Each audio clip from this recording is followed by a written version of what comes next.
What's going down, gamers? Bad Publicity here this week. Running down another.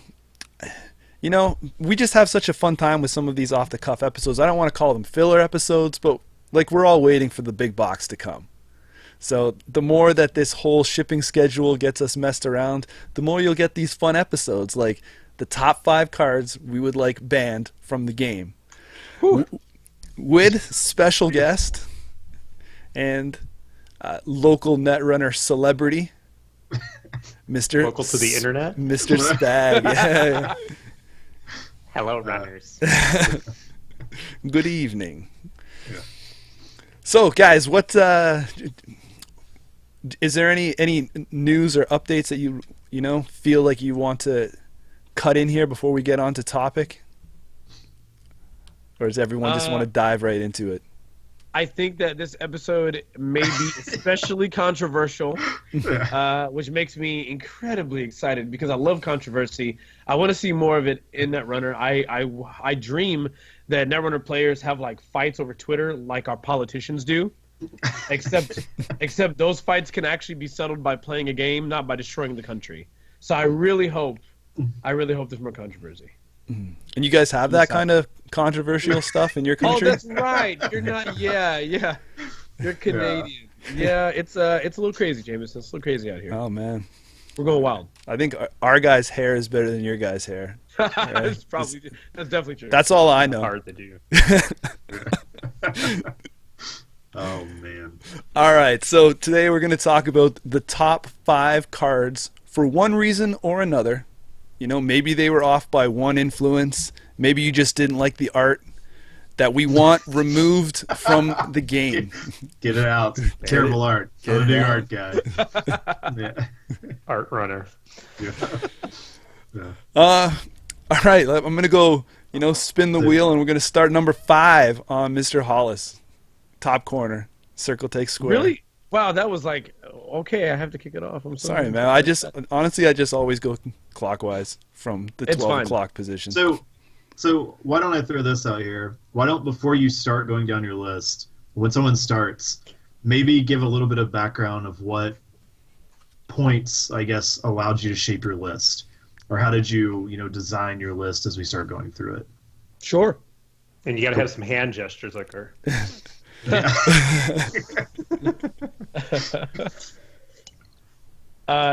You want me to go ahead and continue then, or no? Please. I'll go ahead. Okay. In choosing cards for my list, I kind of looked at a few things. The first one was I thought about the lifespan of the game as far as if the card negatively impacted the game at any point, even back from core set to the first couple sets, things like that. But I also had to keep in mind the current meta. And so I feel like some of the cards that did or maybe did not make my list, I felt didn't deserve to be included or did deserve to be included because the meta is fine, because it's changed so much. Pretty much the game has sort of adapted around certain cards. But that can also be a very big negative thing, because the game has been heavily influenced by certain cards. So I'm going to kick it off. My number 5 out of all the cards that are on my list, my number 5 card that I chose was actually maybe not appropriately placed, but it's Rumor Mill. We got there. Yeah. 5. Number 5 for me was Rumor Mill. I'm confident someone else has this on the list, but in short, it really hurts a very specific, to quote Netrunner Dork's traditional game of Netrunner. And I felt like that kind of impact on the game limits choices on the corp side for what they're going to play pretty heavily, and that can very much negatively impact the game. I think there is a softer solution. We kind of seen it with cards like what's that current I said I didn't like, Interdiction? Yeah. Yes. Possibly. Yeah. I felt like a softer touch would have been better than this super hard counter to that archetype, and that's the reason why it's on my list. So you don't like kittens, is what you're saying? Honestly, I am a dog person. I think cats are evil, if we want to really go there, if we're going to go the route. No. I think it's just an avatar, Corey. I don't think it's really a cat. Hacker. No. Damn it. Sorry to burst that bubble. Well, Yeah, I would agree. I think the rumor mill was just too. That's bad design, isn't it? Just too widespread and generic. Like, wouldn't it have been better at one influence or none, like neutral? And you pick a card, name a card, like targeted marketing. It's like the opposite, the runner targeted marketing, and that card is blank. That felt like a better design for that card for me. Oh wow, Yeah. that's a very interesting point. And I think that would have been, that would have been a little bit of softer hit to the game there, because then you have Sure. to know your deck types, and it's not an instant, like I'm gonna solve 10 problems with one card kind of thing. I mean, you can still solve those 10 problems, but just one at a time, right? Yeah. Yeah. Rumor Mill is just, and I think like my best example is like when we played at Gen Con, like Georgia Emilov came out. She was so fun to use. And then that was like her cycle or like her data pack release. And then Rumor Mill came out, and it's just like, well, now these cards are next to impossible to play with because it's all over the place in the meta. Yep. Or, it's just there's so many cards it hits, and then you get all these cards that just don't do anything. And it's not fun. Not fun at all. Fun story. Round 8 at Gen Con, Corey almost killed me with Georgia Amelov. Yeah, yeah. Wow. Turns out he had to lose the side game. Yeah, I actually Yeah. was trying to lose the side game so I could Yeah. not die. Long story. Yeah. It was good. It's good. It's a good time. But yeah, the rumor mill, yeah, it's just not only is it like cards like that, it's just right, there's a lot of fallout when you create such a powerful card, right? Because it's like all the other fun uniques, like even Nas X, Jeeves, like the list goes on, these cards that just are now garbage because of that. Not garbage, they're reduced because of that card's existence. But it now has a permanent thought process, like when you're deck building, because now that card is like, what do I do if a rumor mill gets played? And sometimes the answer is, they're not going to play with the rumor mill. Everyone's on 3 employee strikes. I'm golden. But then there's that one guy who didn't get the memo of 3 employee strikes, and he drops a rumor mill on you. Yeah. And your whole game is a shot. Here's my question to Hollis: why so low? I mentioned in my incredibly long preface before giving my card that there were certain cards I felt like were really unhealthy for the game, especially in the beginning, and they're better now. And so some of those cards are actually higher on the list and push some of these cards down. And there's one card in Orange in particular that I thought was actually above this one because or at least 2 actually I thought were above this one because they've talked about it at length. So when I started spoilers, so when I started balancing it out, I was like, I guess these are gonna have to something's got to get bumped, and unfortunately, Rumor Mill ended up on the list. I will say that he was talking about the card spoilers. We know That's this. what I meant. Yeah. God, Jesus Christ.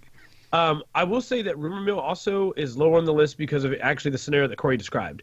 When I thought about the current meta, there's a ton of Anarchs that are running all the employee strikes in the world that they can to combat CI and to combat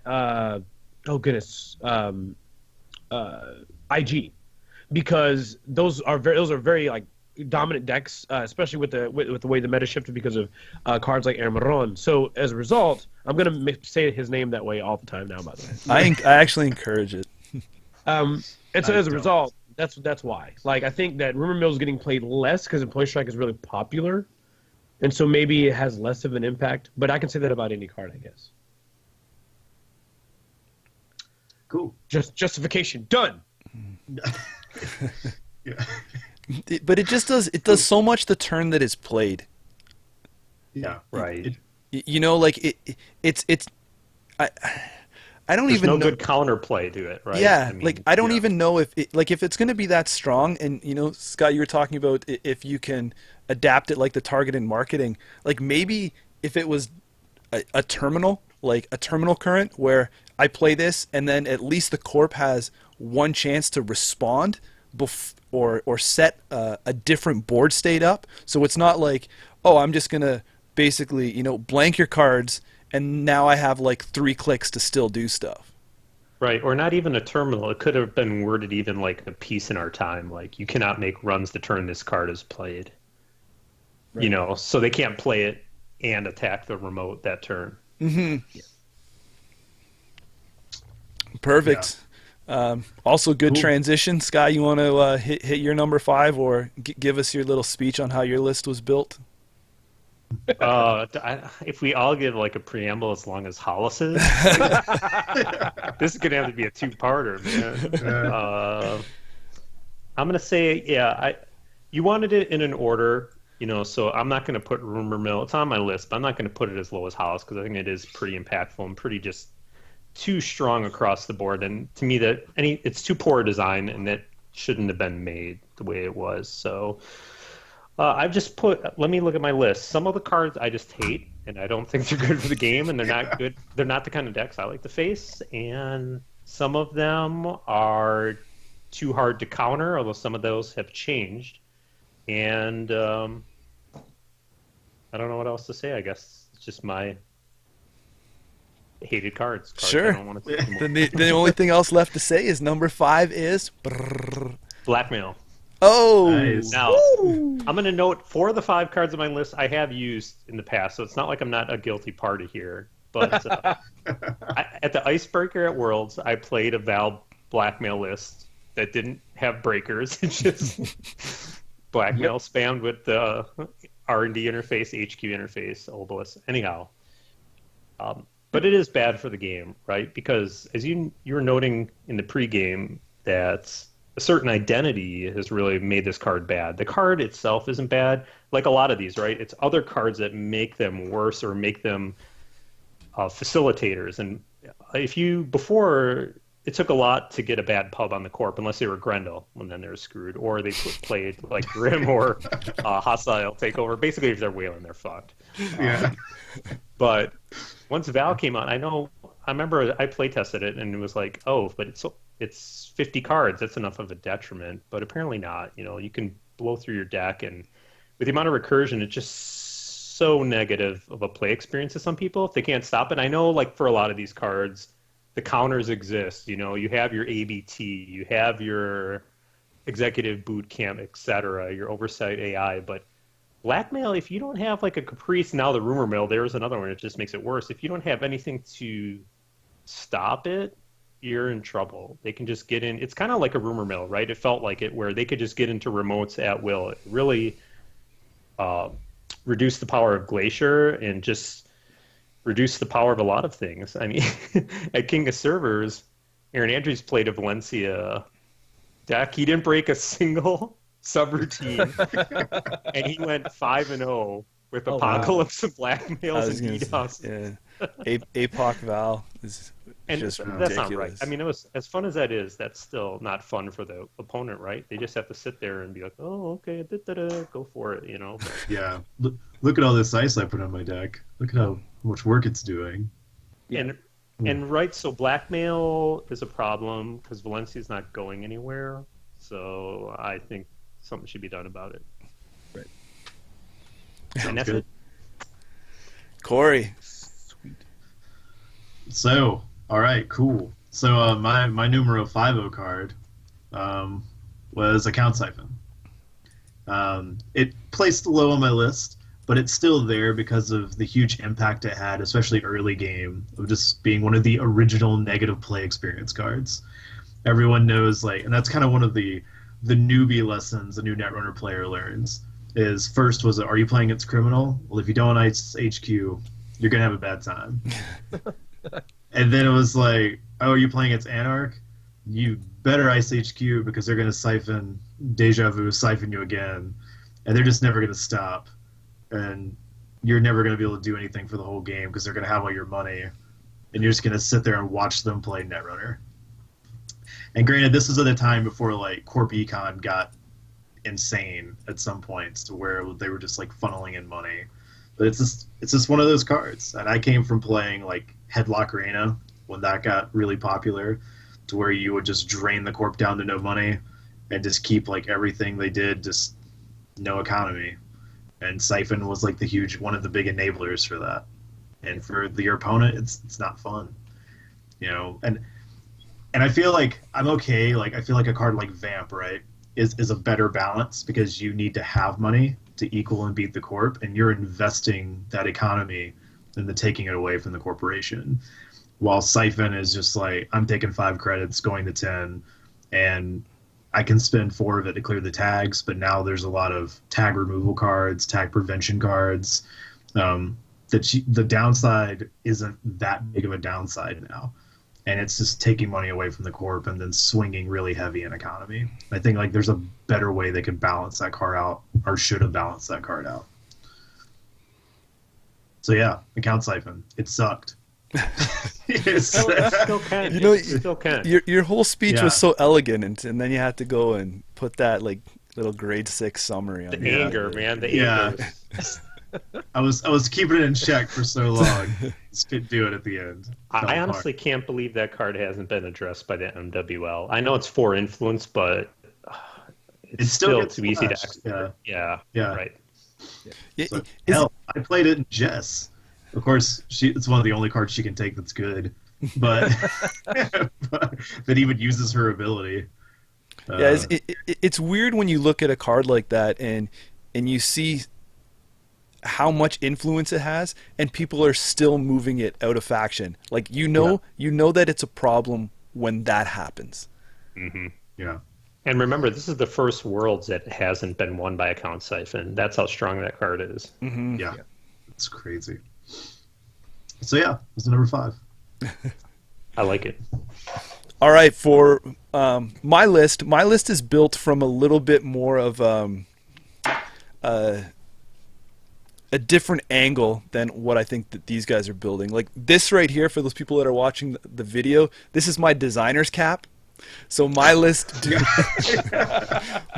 deals with design game space, where I think the game cards that I think are going to hinder the longevity of the game. Not necessarily bad at the moment, because there's some cards that I effing hate, and that could be honorable mentions, and I don't want to bring them up yet, my honorable mentions, because they might appear on other people's lists. So at the end, when we're all done, we can talk about cards that, you know, we're very close to making the cut and blah blah blah blah. But I have a couple cards here, and my number 5 is Moombad City Hall. This card here alone, obviously it's going to do nothing for you, because if you don't, you know, like Scott said, these cards need to be comboed with other cards, and that's what creates the detriment. Now, Moombad City Hall, for the click, you search R&D for an alliance card, reveal it, play it, or install it, paying its cost. This card here kind of puts a whole hindrance and really power boosts the alliance cards, and I just feel like maybe there should have been more of a cost there. It's just it was too efficient. Yeah. There's the word that I was looking for. It tarnished the good name of those fun IG decks we were working on.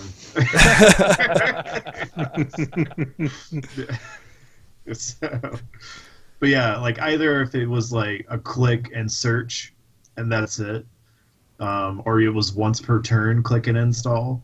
But the fact that you could res that City Hall and just be like Mumba Temple, Museum of History, here you go. Yeah. Heritage Committee. Yeah, right. Yeah, just had stupid interactions like that, right? Yeah. Or you were the creative guy that went and found Salem's. Yeah, or that. but you can see what I'm getting at with those combos there. That they just, you know, I feel like they're very limited on if we can ever see Alliance again, because now I think you have to look at, if you make a card strong enough like those cards, then we're going to go back and we're going to see ridiculous Alliance combos because of Moombad City Hall. Obviously, it's at number 5 because it's not... Well, there's 4 other cards that I feel that are worth more of a cut. But this one here squeaked on the list just because of those combos that Corey said. It just ridiculously powers the Alliance mechanic. Yeah. Sweet. Are we on number 4? Yeah. Number 4. Should we go in, Hollis, you want to go number 4, or do you want me to go in reverse order now to give you... Snake order here. Yeah. Let me do this one because it's already been said. Okay, we'll that go okay? back. Yeah, man. I good. just don't want to feel like we're always picking on you to start it off, you know? Oh no, it's fine. My number 4 is actually Corey's number 5. It's Account Siphon. Hey. And very much, I don't want to go into too much detail, but just know it's basically for the same reason he said. It's super oppressive over the life of the game. You've effectively had to build decks and play the game knowing that a Siphon was a card that exists, and ultimately cards that work with it result in negative play experiences. And that is why it's on my list. Well said. Mm-hmm. All right, Scott, what do you got? Oh, shit. This is a card that's already been addressed by corporate. I think it needs some more addressing. Yeah. Breaking news. Ooh. Breaking news. Yeah. It needs some addressing. Wait, this just in. You're not banned yet. Need to be, though. All right. This is a card that's in the core set, like Account Siphon. It wasn't a problem. It was still really good, though, just having a 2/1 in-house.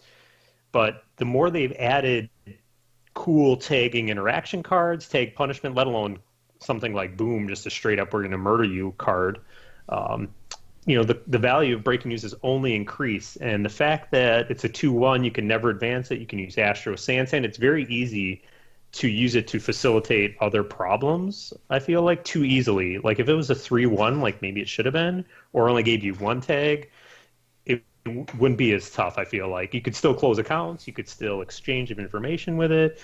But I just think it's too easy of a tool. And like a lot of these cards, you could just tweak a number here and there and change it, but that's not going to happen. So get it out.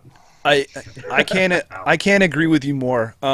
This was one of the ones I wrestled with making the cut on my list because, again, I feel like, and this is an exact example of what I was talking about with Design Space. Something that came out at the beginning of the game is now, hindering what you can do with tags, because tags are like, you know what, let's explore what other things that tags can do and make the, obviously, like with Boom, the kill more killier than what we had, right? But breaking news is always there, and no matter what they've done to it, it ain't going away because it's so powerful. 2 tags, a 2/1,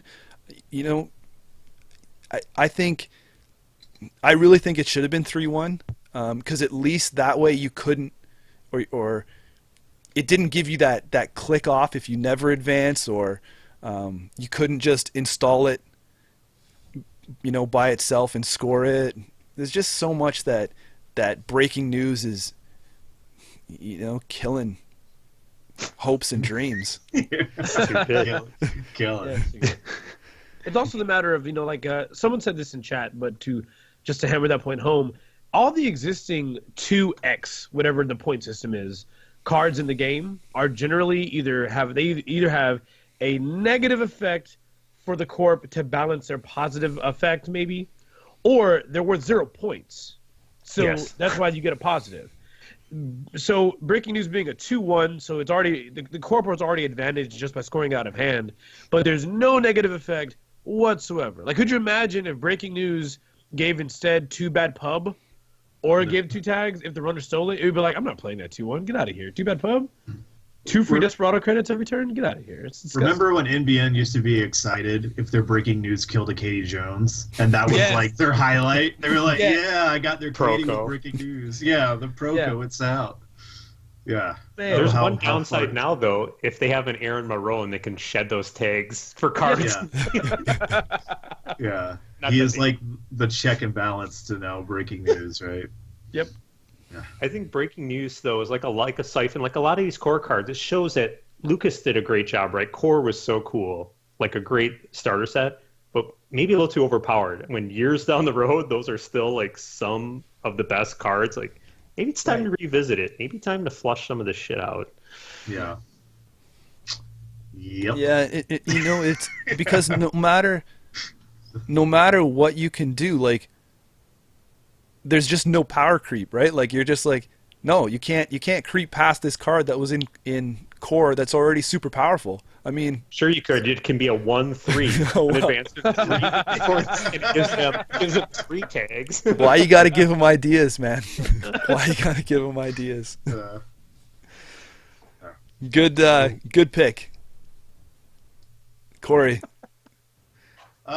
So my number 4, I actually put Rumor Mill in my number 4 spot. So it fought a lot with my number 3, but Rumor Mill's on my list. If you missed the first part of the episode, there was a good bit of discussion over it. Card's dumb. So I think now the battle lies between who has it higher with Yeah. the remaining 2 lists. Now it's like the vote. Like, Is it on all 4 lists? Is that's the suspense here? Yeah. yeah. Is it? Is it? Did it make it? I will I will note that if I had $1 for every time I heard Corey Hockman note that Georgia Emeloff was destroyed by Rumor Mill, I'd have at least $17. It broke my heart. I fell in love with that card, and then they killed her in the story Yes. and in the game, and like it was like right back-to-back sets. Was Corey's it- like, not both, man. Just one Yeah. at a time. Yeah, one. Yeah, It was in the same pack they killed her, right? With Rumor yeah, Mill. yeah. It's insane. Same pack. But- Oh man. Cool. So what's your number 4, Jameson? Okay, so this is where things got a little weird for Yeah. me. I just picture Corey writing he has a Valentine already for Georgia Emeloff. Sad. Can't believe now he's like going to her grave. Like, Yeah. I'm Sorry. gonna miss you. My number 4 was kind of a tie. And I know it ties at the number 4 spot, which is weird. But it's because I feel that... So I'll say that my number 4 is Yogg. But Okay. I also think that Mimic could slot in here because I don't think that Anarch should have... Anarch should be good at breaking the barriers, not everything else. Right. Yeah. Right, so I think this is a bit of an issue. So you could interchange them, right? If you want to ban Yogg, they can keep Mimic. If you want to ban Mimic, they can keep Yogg. No, You know? false. But Not that I'd last say one. Yogg was my Yogg is more prevalent. It's like it's almost a Yeah. 60-40 split. But I think something like Yogg is just detrimental to the game, to the design space, just like Mimic is, because you get these cards that are really good code gates, and you look at ways to balance them, and you balance them with the strength. Just like you balance some of these really crazy centuries by putting their strength into Mimic range, and they just turn to mush. Which if these cards didn't exist, you could still use other breakers to pay through them, but it just wouldn't be, obviously as efficient, which I think would be better for the game. Mimic is not as bad as Yogg, because obviously Yogg is just like break for zero, ha ha ha ha, I'm in, right? Mimic, you're still taxing credits to the runner, but Yogg is just, I find, a very negative games card space. Yeah. To be in. I don't like either of these, but I'll go with I'll say Yogg. This guy. What you know what I mean? No, I despise Yogg. Yogg. Yeah. I'm 100% with you on Yogg. I just don't like breakers that break for 0 that don't have, like, that's a sit. They break for 0. Yeah, there's like the strength penalty, I guess, the drawback, but there's so many things that can manipulate and adjust it. And also the fact that now, because that card existed, code gates that existed at like 3 or less were just next to unplayable. Yeah. Because they do nothing. They're just speed bumps to Yogg. It just costs you as the court player credits. And especially with them being out, you know, in that wonderful set, that it's just, you know, it's just something that is, you know, with us forever, right? Maybe. Answer. Well, and like you noted, Jameson, not just for you noted they break so well for Anarch. No, they're one influence. They break well for everyone. That's the main problem with them. Yeah. And no breaker, like you said, should have that 0. Like even Morningstar is super good. 1, you know, come on. Yeah. Morningstar was a great balance there, and if you were willing to, you know, to put that in your decks when that came out, you were getting great efficiency for the variety there. You know, and especially now when you look at these are core cards, and now people are building these weird, what are they, the Baba Yaga things? Is there a nickname for that yet? But you know, Andy Baba Yaga stuff. yeah, whatever. Right. So now I'm able to take the power of Yogg and just, you know, combine it and morph it with other stuff. I think that is a very slippery slope for you know, corporations to go against. I don't like it at all. Yeah. I'm going to share a small little story with you, but I'm going to do my best to keep it. I'm going to keep names hidden, and I'm going to let everybody make inferences as they wish. To protect the innocent? At a certain national championship in 2016 for a game that I play, I happened to be in the presence of a designer of said game who had a list of problem cards on a piece of notebook paper. I asked said designer, hey... Talking Yu-Gi-Oh here? Yeah, you know, it's whatever. I'm ready to duel all the time.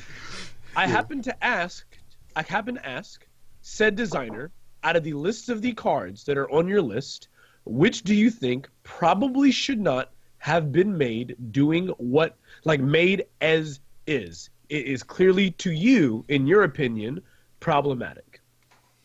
This designer said nothing, but pointed to the name of a card that began in Y and ended in .0. Oh, man. So if said designer is referencing this particular card as a problem, I think that warrants, this card should not be printed as is. This card definitely hits a mark where it shouldn't. It's clearly too powerful. And I think I agree with everything everyone has said. Like, costing 0 does not make sense. And in Netrunner, like, that's horrible. Like, anytime you're breaking for 0, note that theme. Anytime you're breaking for 0 is bad. It's usually pretty bad in Netrunner.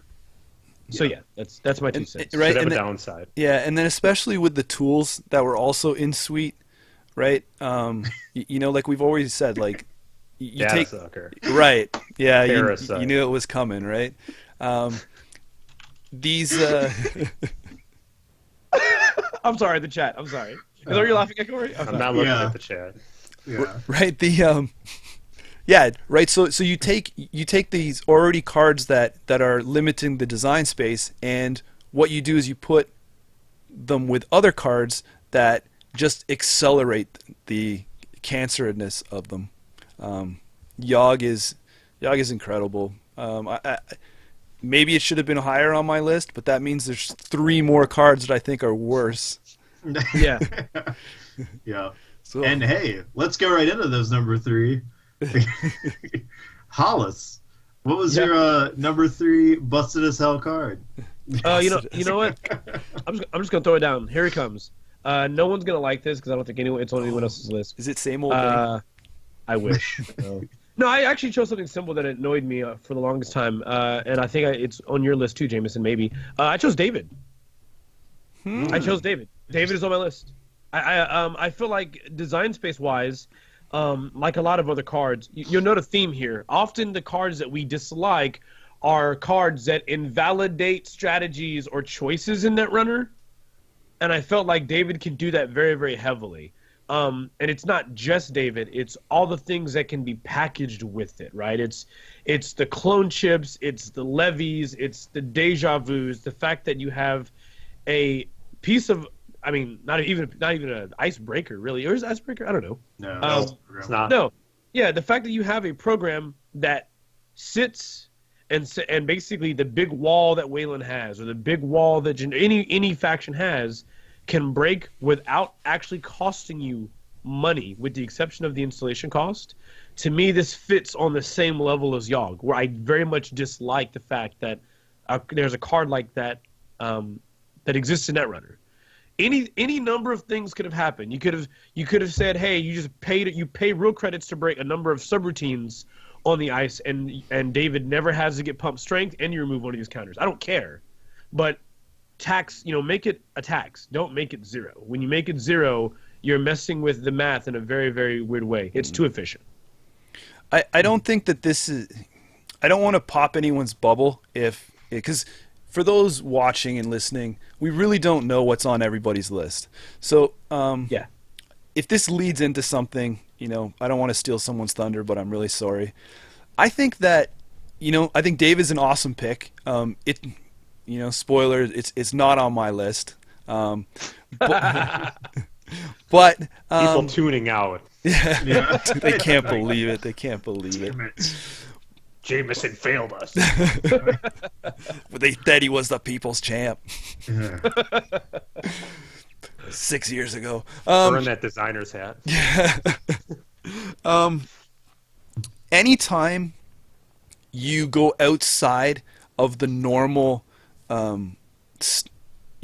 currency of the game, right, which is credits, and you introduce something like what David did, and the dog suite, mostly looking towards what Lady brought into Shaper, and you're not paying with credits, what Faust did with paying with cards.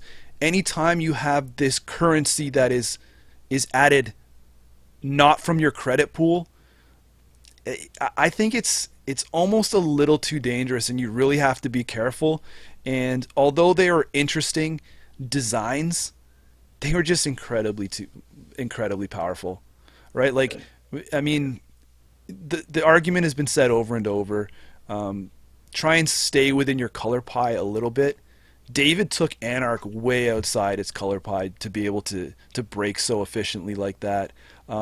Just the way Lady just was able to boost Shaper at the time. I don't think people were making Shaper decks with, like, people. You didn't have to slot your corroder anymore for freak's sakes. No. It was 100% Lady efficient because of the recursion that was already built into that faction. So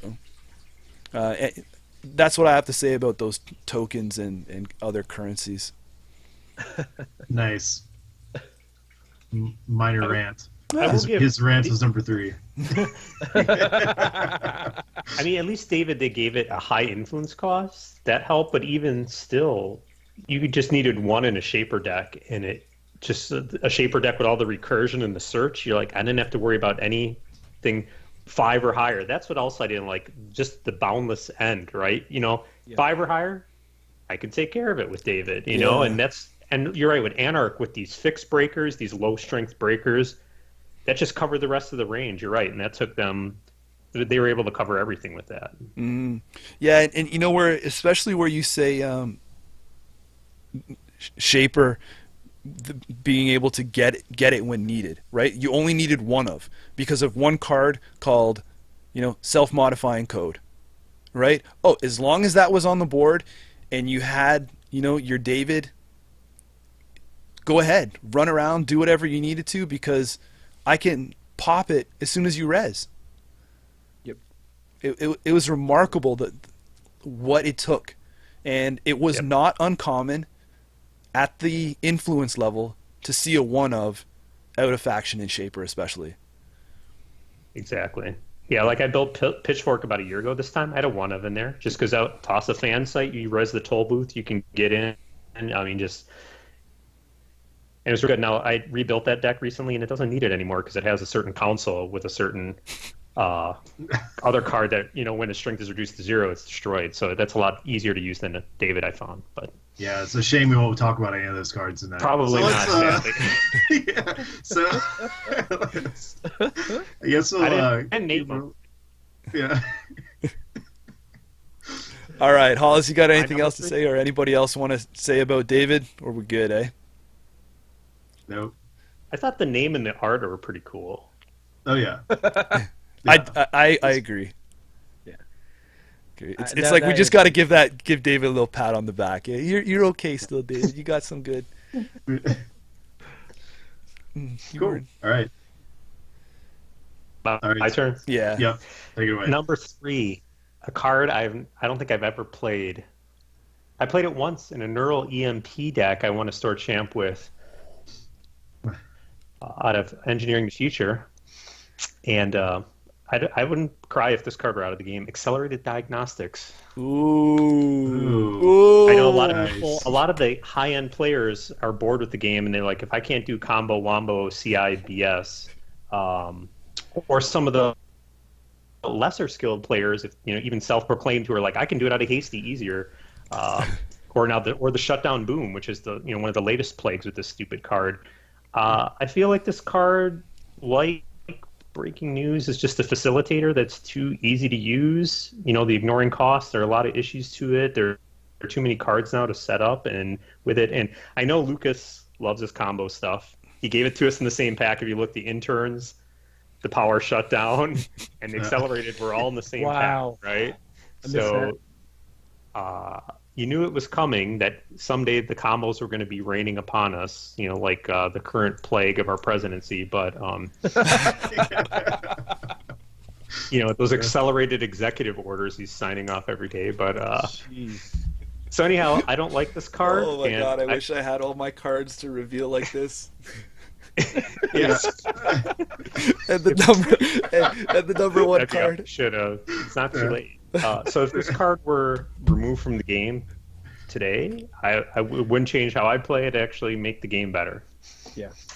You know what? Well said there. Well picked. This one here, I really struggled with putting it on the list, because, man, when that came out, those shutdown accelerated diagnostic combos are just.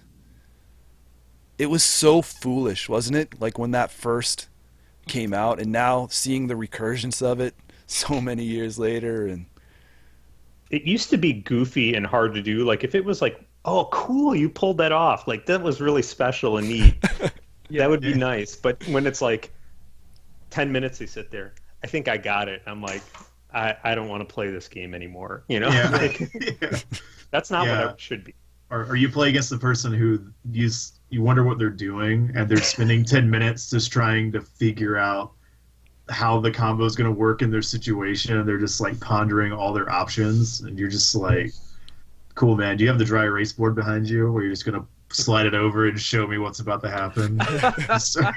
Yeah, I liked it before, Corey, when you called it the what was it, the accelerated flowchart or something like that. Yeah. Where you're just like, so this is where I am now, and if I do this and then I have this part, and I think, like Scott said, it used to be very linear. Like, this is the combo, and if the stars aligned, it could be pulled off, but it wasn't as easy to do as it is now. Now it's like there is so many different variants of how you can get to basically the same conclusion that it's just ridiculous. Yeah. I've seen some players basically start. This actually happened at our sword champ. We had a player come from I think Dothan, and he brought a side deck, and he effectively went like, turn one is corp. Wait a minute, what country is Dothan in? It's in Alabama. God dang. He basically started off with just standard like blue level clearance into like a piece of ice, whatever, and then on the following turn he went like violent level. No, he went like a hedge fund, something like that. Restructure, violent level clearance, had combo, and so the shaper player had answers, but of course. The CI players, look at it going, well, if you got SMC, you can go get Clot. So then I just have to get XYZ and these things. So then I'll make sure it's. Yeah, there's Bibles out now really that easy. tell you, right, like how to pull off the combo with no clot, one clot, two, recurrent Yeah. clots, if they have the sack construct thing, blah blah Isn't blah. there like a thread on StemHack that's like puzzle solving? Like, this is your Yeah. situation. How do you win with CI combo? Yes. Like, how many credits does it cost, and what cards do you need to pull out to be able to win this game? Yep. Yeah, I fell asleep the other night, and then I woke up at like 2 a.m. Before I went to bed, the TV is still on, and there was an infomercial. Ben Blum, he was on there selling his CI7 guide for $9.95. I mean, it's just gotten sick, man. It's ridiculous. Like, every clown's doing it now. It ain't right. I hate CI. I hate accelerated diagnostics. They had to give them violet level clearance. I hate these cards. I don't want to play that game. Okay, Violent all I level clearance. What were they thinking? They're idiots. Yeah. At least it's the terminal. Yeah. Yeah. Oh yeah, good. Let's move on. Let's move. Come on. All right, I'll lighten the mood, I guess, Get with mad. my number 3. So my number 3 that I picked, I actually brought back an old favorite in AstroScript pilot program. Whoa. Whoa. There's already limited to 1 per deck, my friend. Let's not get. I'm taking umbrage. Yeah. So the 1 per deck actually, I feel like is working out okay. It's toned it down a lot, but I think I come from having to play against it so many times. It was the 3 of that it was just insane. And I used to always make I think one of the best jokes of when like your opponent would just be like, Astro. Oh look, I drew another Astro. Oh, what's this card I got? Oh, it's an Astro, and you just like, yep. You sure are good at Netrunner. So, Yep. and it's just like those type of Astro trades. It was just like not fun at all to be on the other side of the table to play against, because you're just like, anyone could do that. Like, anyone could do that. Yes. Yeah. The top deck. So Yeah, that's true. yeah. So it's just one of the, and then there was all the problems with fast advance and how that spiraled into all the fast like things you have to be ready to play with to deal with Astro. The 1 of has helped a lot, but I still think it's a problem card that can narrow down a lot of design space for NBN because that card still exists in the game. Having a floating token that is just basically a free advancement, like off click, it's very dangerous. Yeah. For that June bug. Yeah, man. Yeah. Man, I'm sensing, Count Siphon. Now Astro. I'm sensing a lot of legacy hate. A lot of grudges are being brought out here. Corey Hopkins been writing them down in the book. Yeah. And he's opening this That's right. Saving them. Every single time I lose a game to Astro, I just go and like mark it down, the date, What's next, time, Femme the person. Fatale? All right, I'm gonna go change my list.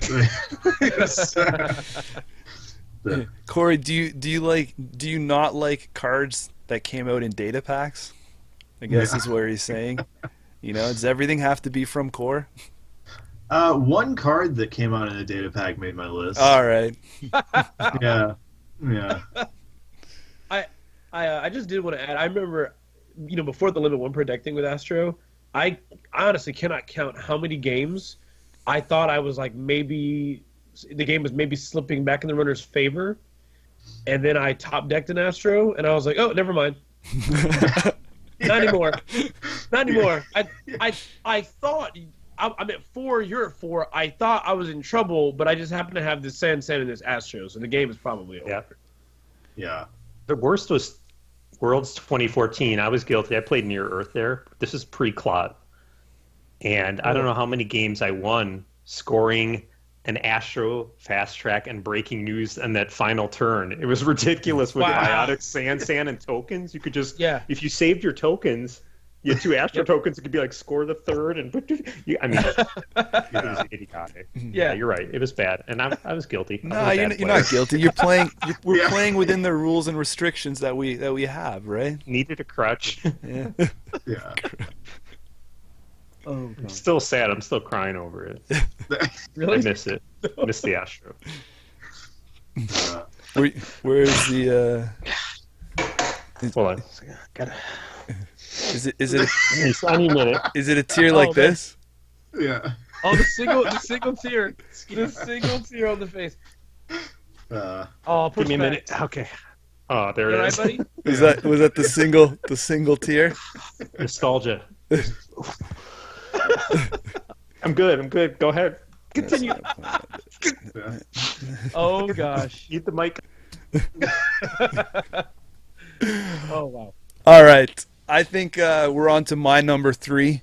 This is where rumor mill surfaced for me. Oh, okay. Right. And I have to say, mostly because of all the reasons that were said, and about my continued theme about limiting the design space here, about what rumor mill can. I don't want to rehash it out. Rumor mill's number 3. Yeah. Any bad memories with it? Anything you want to talk about? Or No, I got no bad memories. I just think that it was very detrimental to killing off some cards that didn't really needed to all be killed off in one swoop of a paintbrush. Right. Yeah. cool art? I'll note real quick on the rumor mill tip because that's still on my list, and I won't say anything when it comes up. I was at a certain national tournament this year with a certain designer that Hollis was talking to, and remember when they were talking about a sexified card? Do you remember he brought up this sexified Anarch card? I do recall this. Yes, and that it was like a card that was made better than it should have been, and it's going to immediately go into MWL.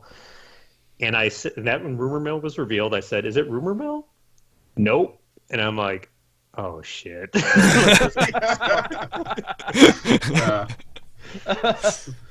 So that's what I Rumor Nope. Mill and Damon Stone story. Nope.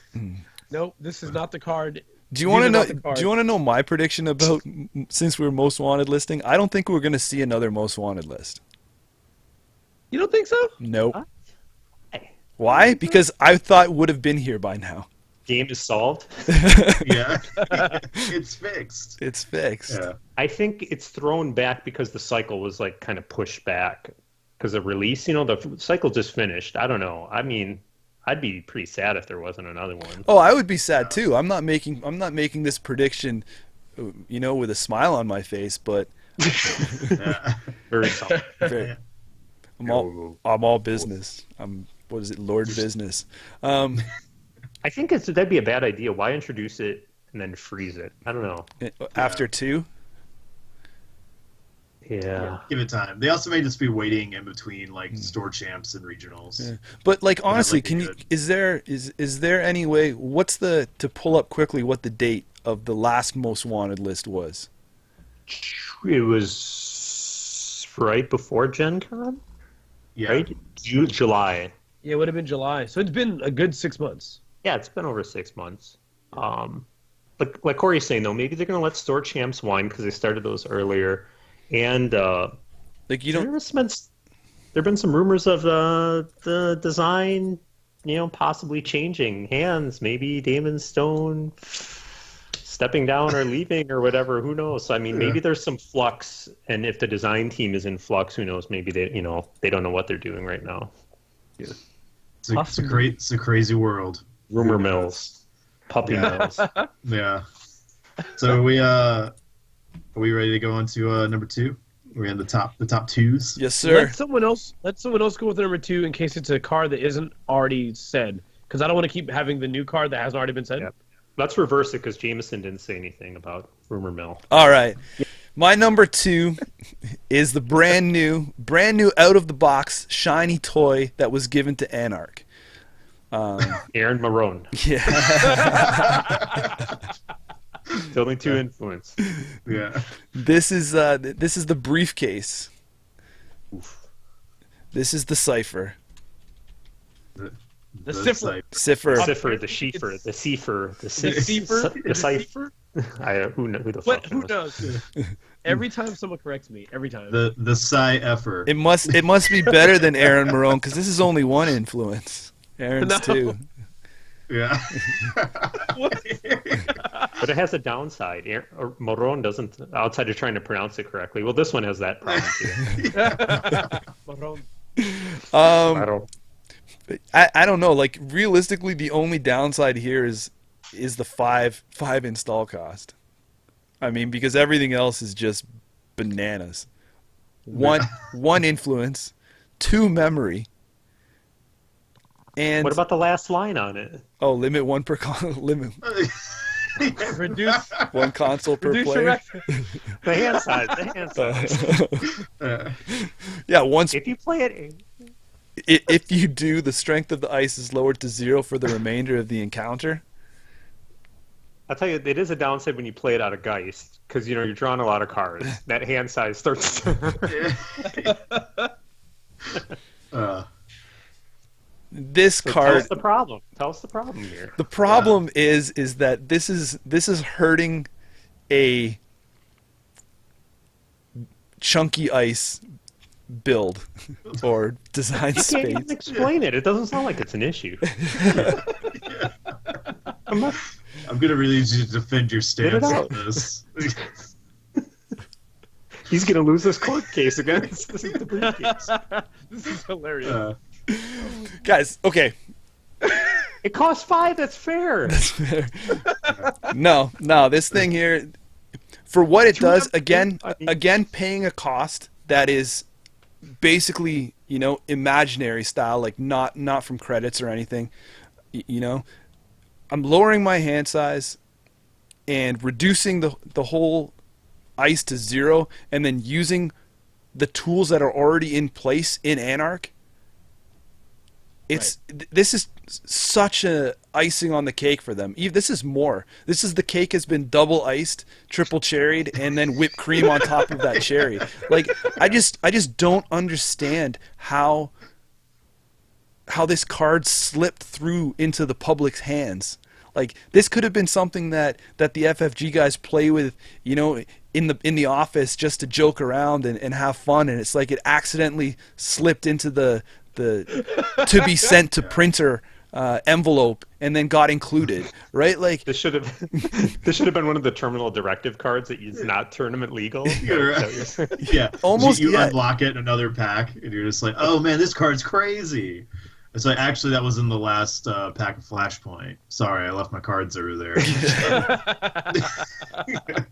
Now this is the sexified card, right? Yeah, This is- It didn't slip through Jameson. This was yeah. Christian T. Peterson was like, give it the extra boner pill. approved? Is that the approved stamp? The sexy stamp? The double Fs? Yeah. Yeah. No, So- it's Corey, you want to talk a little bit? So just to throw out some random before we start ripping into this card, so there was a store champ a week or so ago in our area. The Atlanta area has store champs like every 2 weeks, but there was 13, 14 players. Of those players, 8 of them were running this card in their deck. Would have been 9. But the store had sold out of quorum, so the 9th player couldn't get his copy of Cypher. So he had to reluctantly play with Grimoire instead. So it's just like, yeah. And that's the situation. It's good times. Yeah. One influence. That's why. How? Is this Right. the same guy who did 17 influence NEH? Yeah. It's the I same honestly guy. think, I think it's better in Shaper, Yeah. because the recursion of parasites and the ability to get them. And, it's disappointing. It is. Yeah. Jeez, Shaper could even modded the console out. Why not? Just why not? It doesn't matter. And I'm Why gonna even make pay that for it? my little mini note here again. Another issue. Again, we look at it as a whole. Cards that are too efficient, that make things that normally require credits, have costs that aren't credits. Those tend to be the problem cards. We saw it with David, and here it is again in Cypher or Cipher or Cypher. I don't know. Yeah. and it's just the thing about this one is the cost is like comical, right? Yeah. It's like a sure, you paid for that, and you're like, yeah, I did, really, I promised. Yeah. like, Or it's like the IOU costs. Like, don't worry, man. At the end of the turn, I'll go down to 4 cards. I got you. So right now, though, I'm wrecking your ice. Yeah, And- and potentially if there's a turn after this one. Yeah. Why isn't that install cost like like we have varying levels? We have the bargain basement consoles, we have the mid tier, and then we have the toolbox monolith silhouette or the blackguard. Yeah. Why isn't it up there? Why doesn't this thing cost 9 or 10? It saves you that much after like 2 usages just on reducing the ice alone. I mean, just a break. I don't know. I've 2 MU as well. Like, for what the hell? Why not? we ahead, sorry, we ran out of 1 MU icons. Yeah. We've got. What are we gonna do with all these 2 MU icons? I don't know. There'll be a console to throw one on. Yeah. I think that I've been playing a lot of Toolbox recently, and when this card came out, I was puzzled the same. I don't know how you look at something and say like Toolbox is 9 for what it can like. I know it's got all the little fancy bonuses and stuff attached to it, like the reoccurring credits, some link and things like that. But I don't think Toolbox is weighted wrong for what you're getting. So No. to see this one come out at this level is mind blowing for 5. Like, man, what was even Blackguard? Was that 10? 12. 11. 12? Oh, 12. God. 11? Is it 11? Maybe it's up there. Yeah, it's super high. I'll get it up right now. The chat will get us, I'm sure. 11. Yeah. And like, I agree with you, Jameson. It makes me sick because Blackguard is super high impact for what it does. Yeah. And it's sort of like, I don't know if you've ever played back when that card first came out, when people were using it. I remember encountering local players at the time that were using Blackguard, and of course, I was thinking, oh, what a huge waste of credits. It was incredibly impressive, incredibly. I mean, but sorry, you're good. no, it's basically it was so oppressive, but that seemed justified because of the cost. This is also oppressive, but it's really cheap, and it gives you 2 MU. Yeah, I mean, look at Security Nexus as probably like another comparable card that allows you to kind of skip past a piece of ice, but that's still not guaranteed, and it's 8. Yeah. And it's just kind of like, okay. Yeah, You- right. I just want to say another comparison to Blackguard. Blackguard was 2 influence. Yes. Yeah. So Blackguard obviously is the better card, right? 11. Costs more to splash. 11 credits, 2 mem, and 2 influence. What happened? You know what? Here's the thing. I think with rotation coming up, some of these cards you got to look at starting with this cycle. Some of these cards are forward thinking, right? They want to set a new power level, and that's fine. Like Temujin Contract, right? That's a new econ package going forward. But this is like raising the level, the power level is just raised so high with this card. Unless this is what you want. If Damon wanted this card in every deck or most decks, then he succeeded. Yeah. Insane card. Speaking of Blackguard, I did run into a cool... I run in all these weirdo decks online. Someone got me with this the other day. You want to talk about oppressive? How about when they run amok with Blackguard? They make you rest the ice and then they kill it with run amok. Yeah, that's rude. That's so disrespectful. Not right. Not right. That's man. At least you got to res that ice. Right? I got to turn it face up before I threw it in the garbage. Yeah, That's was right. Unlike That's right. Hassan. Yeah. Oh, song. Oh, God. So, yeah. So that was your number 2, Jameson. Yeah. I guess that was a pretty good pick. It was a pretty good pick. Yeah. I like it. I dig it. Yeah. Cool. My number 2 was also Cypher. Oh, why? Really? Yeah. I mean, I know I really have to explain myself, but I think my other big thing about that card is I think I mentioned this before, I've withered the storm of people like, this card is broken, the sky is falling, and I've usually hit every single one with a pretty level head of like, it'll be fine, it'll sort itself out. And like Batty is a good example. Even when like Caprice was OP and power, stupid and stuff like that. And I was like, it'll stuff will figure out, people know how to play against it. but Cypher is just in nuts. It's just like it's like a Make-A-Wish Foundation card. Like they just let someone design this card with no regards of balance and what it's gonna do, and they're just like, "Come on, Timmy, this is your dream. You got it. It's getting in the Netrunner. It's gonna do everything you want it to do." You call it the Make-A-Wish. Yeah. Hey, So, almost right. This is almost. This should pretty much be like a World Championship design Champ. card power level, right? Well, like you won Worlds, and this is your first draft of a card, and they're like, "Pretty cool, man. I see you're excited." We got to turn all those numbers down, like they did for Dan's card, you know. But Right. yeah. So where would this go to fix it? Like realistically, like a severe downside would help, like reduce your hand size to 1. Or even make it a permanent every time you use it. Like you take a brain damage to use the card. Well, yeah, that would be pretty. No, that I don't think that'd see play. That's too harsh. or you think like reduce your hand size by the amount you've lowered the ice by. So if it's like a strength 3 ice, then you're down by 3, or if you come from like a strength 5 to 0, then you reduce your hand size by 5. Minimum 0. Minimum. Don't kill yourself. Right. Yeah. Yeah. Yes. Corp kills you. Yes. They force you to do it. That's why I have you there to I mean- proofread my card design. Yeah. But I mean, that feels better, right? Because then that puts you in risky situations for like a Ronin or a neural EMP or something like that. I mean, there at least the corp has a play. They have something they can do to you if you get too greedy with it.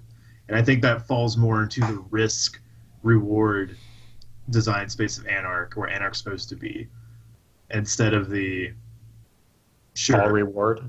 Yeah, There's right. no All risk reward. anymore.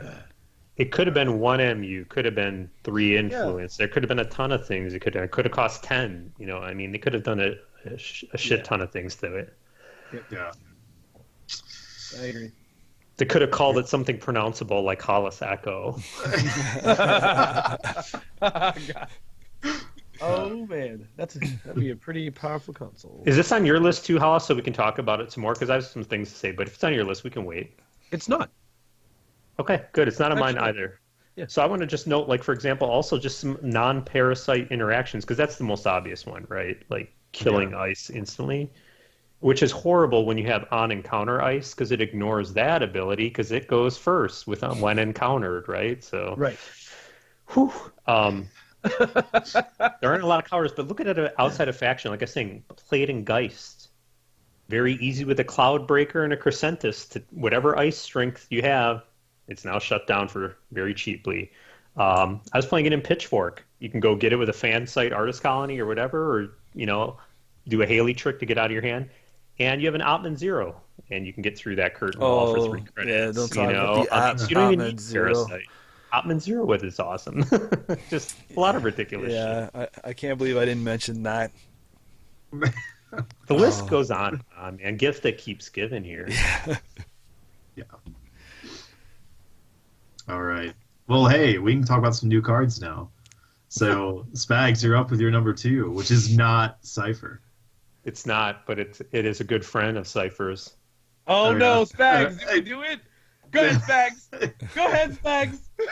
Yeah. The Parasite. Yeah. Yes. This is a card. Another core set beauty. There it is. The worm. Man, I'd cuddle up to that. It's a problem. I mean, now it's more exacerbated, but it's always, to me, been an issue, right? It's like ice destruction is always an issue, and it was always easily facilitated to me with Data Sucker. It was very easy, especially out of Shaper, most definitely out of Anarch, and with Recursion, it was a nightmare. I mean, lots of archetypes were built on it, from the wizard looking for job to a variety of Shaper builds, and MWL is not enough for it. And with Cypher in the environment, or Cipher, I don't care what it's called. It's just too much of a problem. You know, you're going to lose an ice a turn, and I like that they're doing a lot of higher strength ice, and maybe that's why I didn't put Cipher on my list, because if you're going to build Chiashis, DNA trackers, bulwarks, Tithonium, or whatever these ones coming out. It's nice to have a way to combat them, like a David or a Seifer, but combined with Parasite, I'm not putting it. I was going to put a Chiashi in a deck. I did it recently. No, I'm not. I took it out. Nope.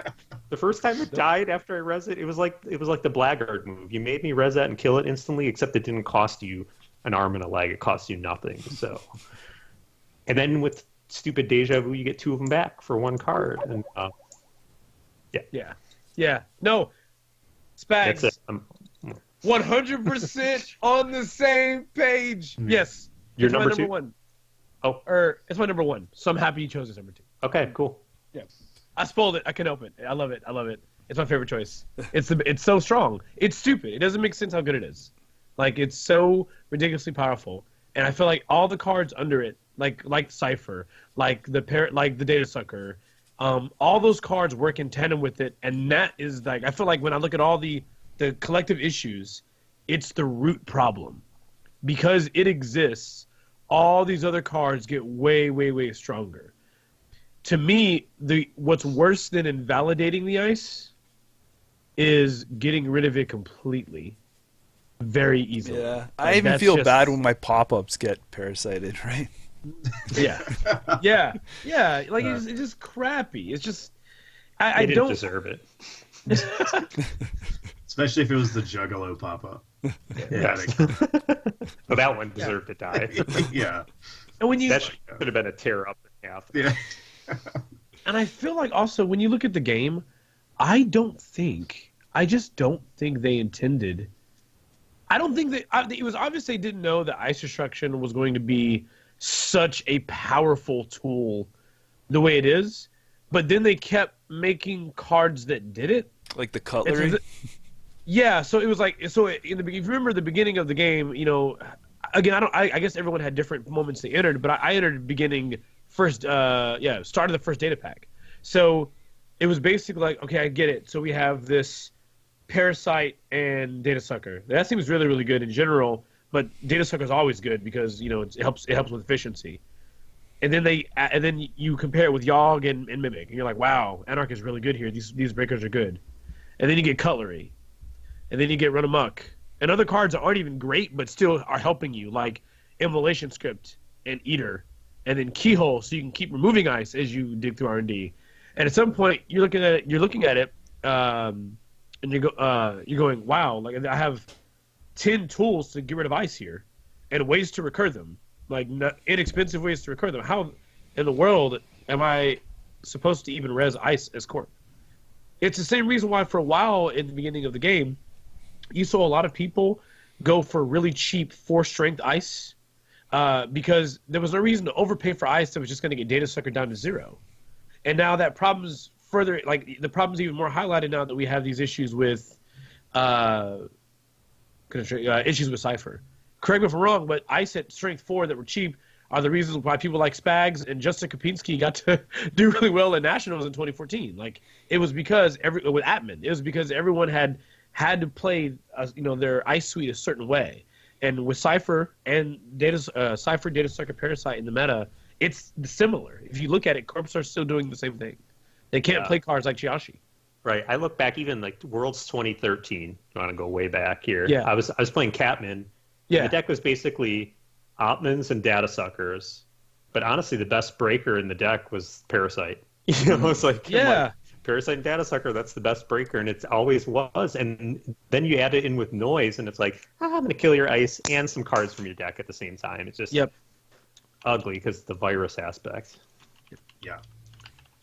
Oh, sorry, just to add this in, Patrick mentions in the chat, he mentioned like clone chip also. Like, disgusting. Like, it just makes the problem way worse. Now you've got speed. Yeah, it's just so disgusting. Okay. So what was your number 2 card, Hollis? Oh, I thought I already gave my number 2, but I just realized I fucked up. I gave away my number 3 slot to go first. My number 2 card.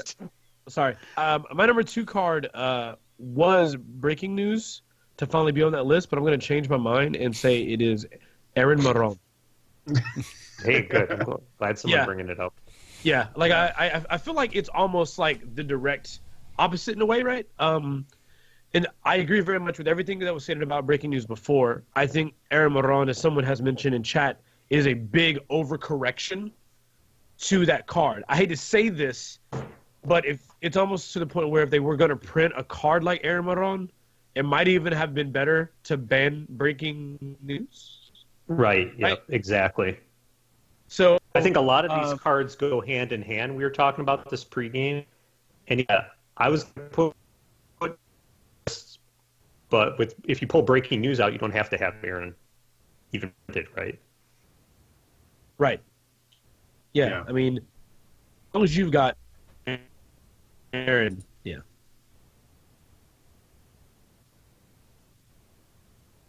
I lose you guys? I'm still here. I can hear you. Just a little bit. I think it went choppy for a moment, but we're all good. Connection now. has improved.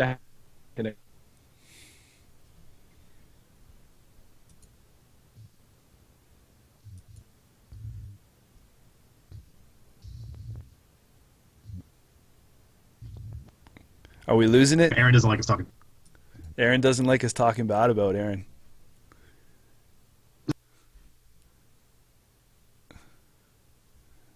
Okay. They're running it. Are we back? Are we back? Oh, wait. Oh, the Lost Bags video. Hollis is frozen. Look at him. Yeah. This is just you and me now, Corey? Yep.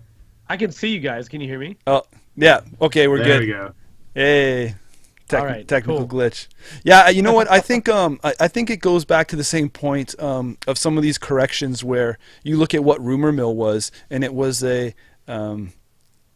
again, the paintbrush just hits so much, right? Like, obviously you don't want to print a card that counters breaking news, like, and Aaron Marone just basically says, do not take tags from breaking news. You want to make it a little more versatile than that, but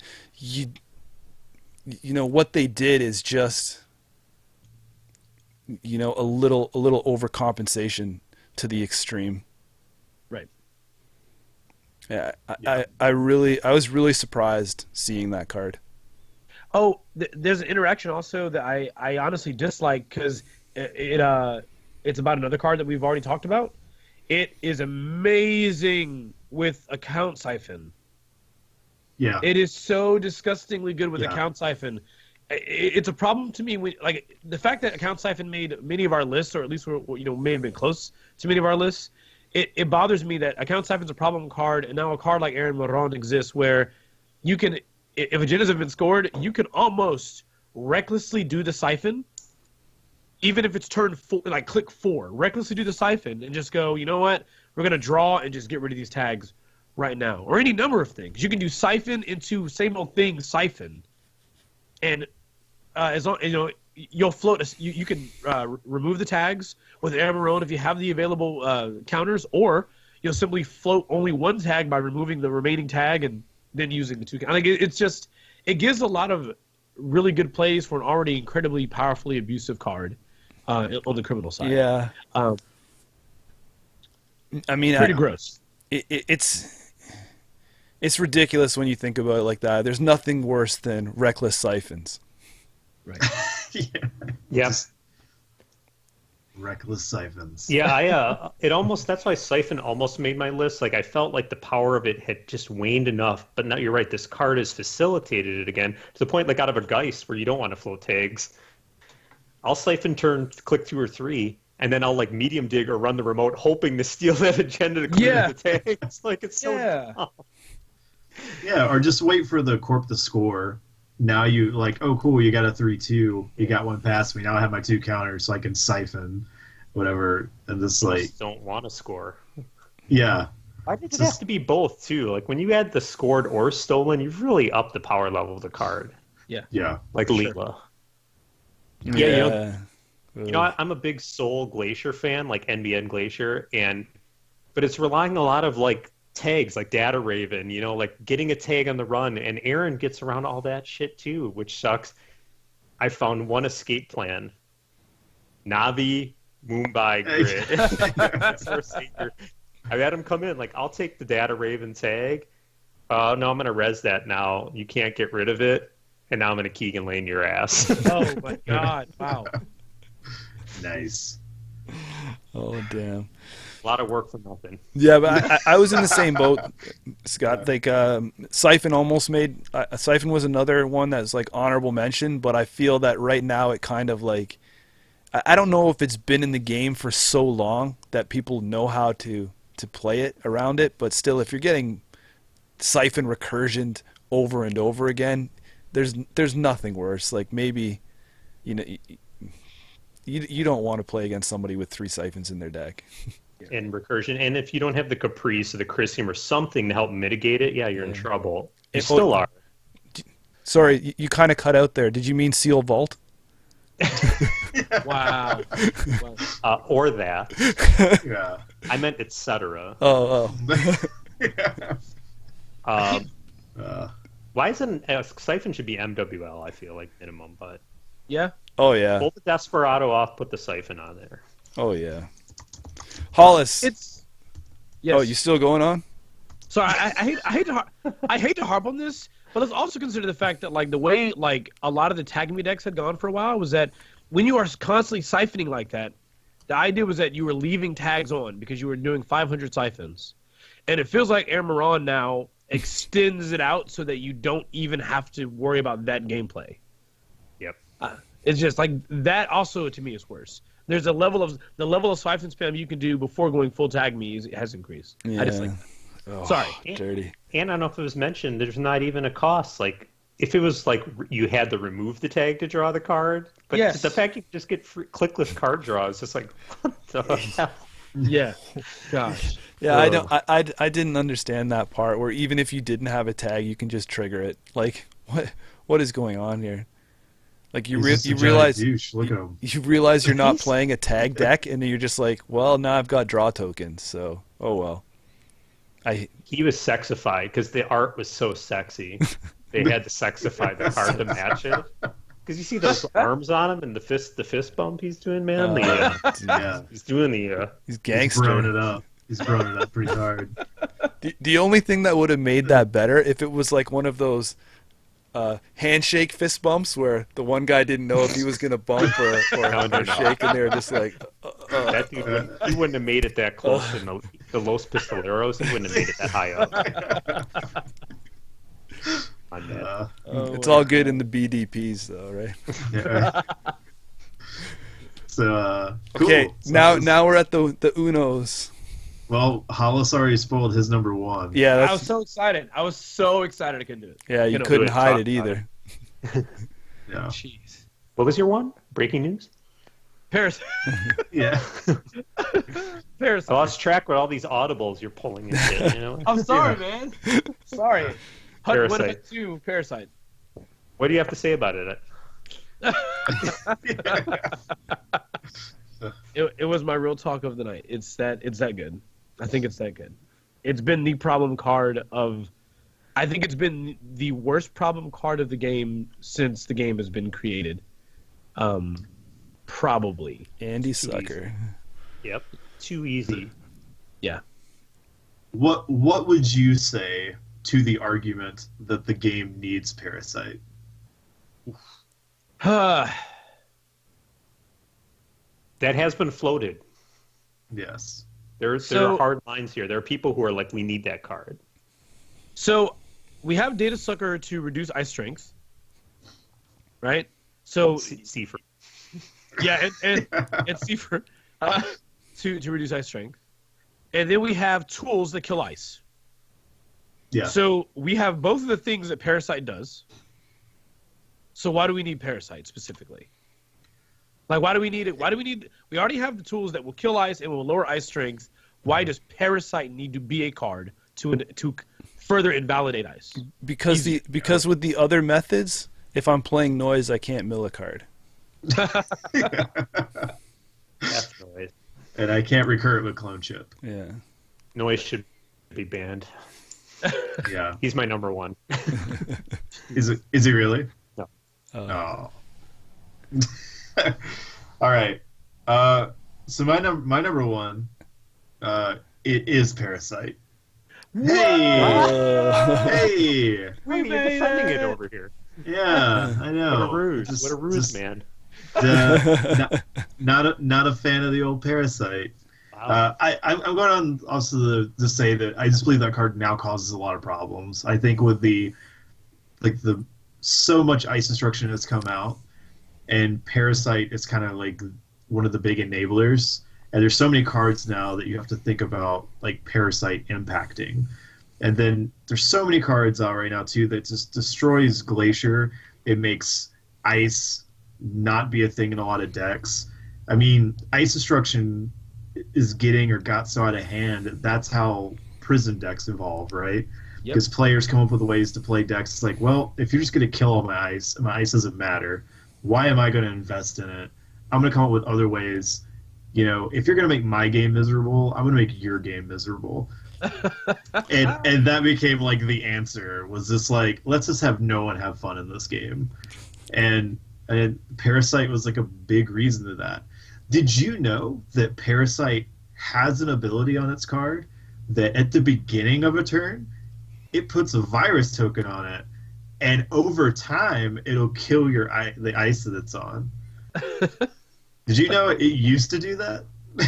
Yeah, like you used to have to wait for Parasite. You used to think like turns in advance, like, all right, I'll drop this Parasite on, and then by the time I built my economy up, I'll do a run here, and then that ice will be dead, unless they purge and buy me some time. Foolish And then I'm corp. good. Parasite. Foolish Yeah, corp, Double, right? the old Eh? double parasite. Oh my god. The old double Parasite to really accelerate the ice Yeah. destruction. Right? You're Yeah. like foolish corp. This guy just rezzed his toll booth. I'm gonna parasite this thing.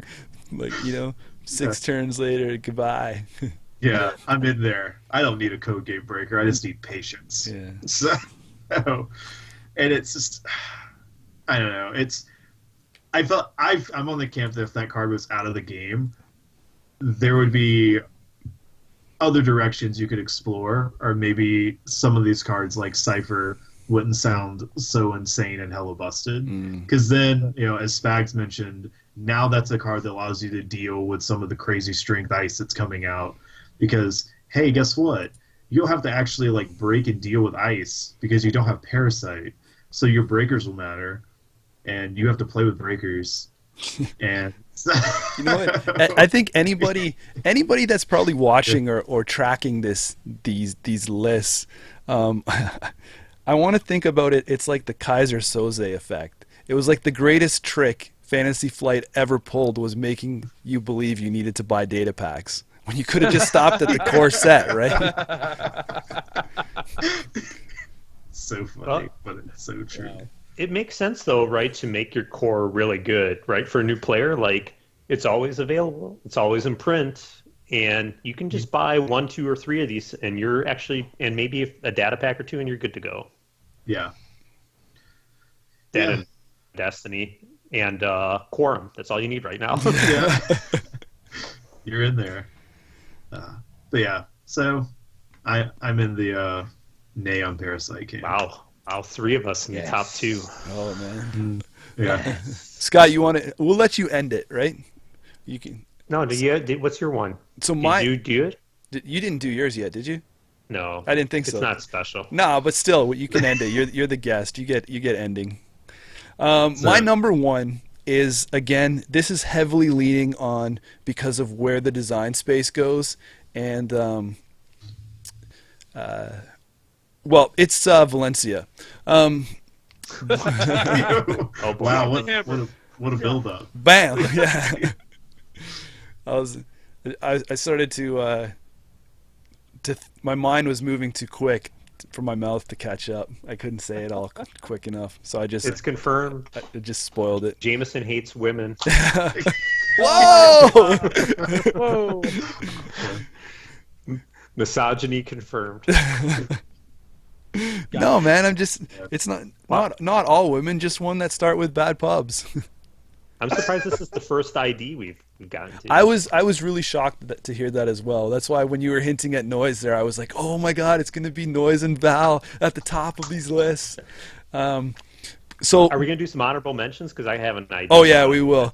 All right. So what I don't like about Val is that before she came out, she it was a lot harder to, if you were trying to run blackmail, you wanted to put something in your deck that generated a bad publicity just in case the corporation wasn't running that style. So you look at what you had to do was either give yourself a tag, or you had to forfeit an agenda. So those were your two big cards. Right.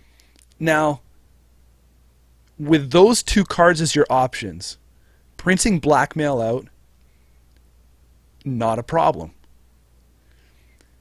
Coming out with Valencia Estevez, starting the game with a bad pub, now with that card options available, that's a problem. I don't think going forward they can do a lot of negative or positive stuff depending on what side you're playing. They can't make any cool bad publicity interaction cards for the runner because of Val, because she's starting with that. That is not earned, or the corp is not making a conscious decision to take a bad publicity. I think how strong she has been over the last little bit because of that one token and blackmail and being in Anarch is just too deadly of a combo altogether. I would really like to see Valencia permanently banned from the game so bad publicity can be back on track where it needs to be.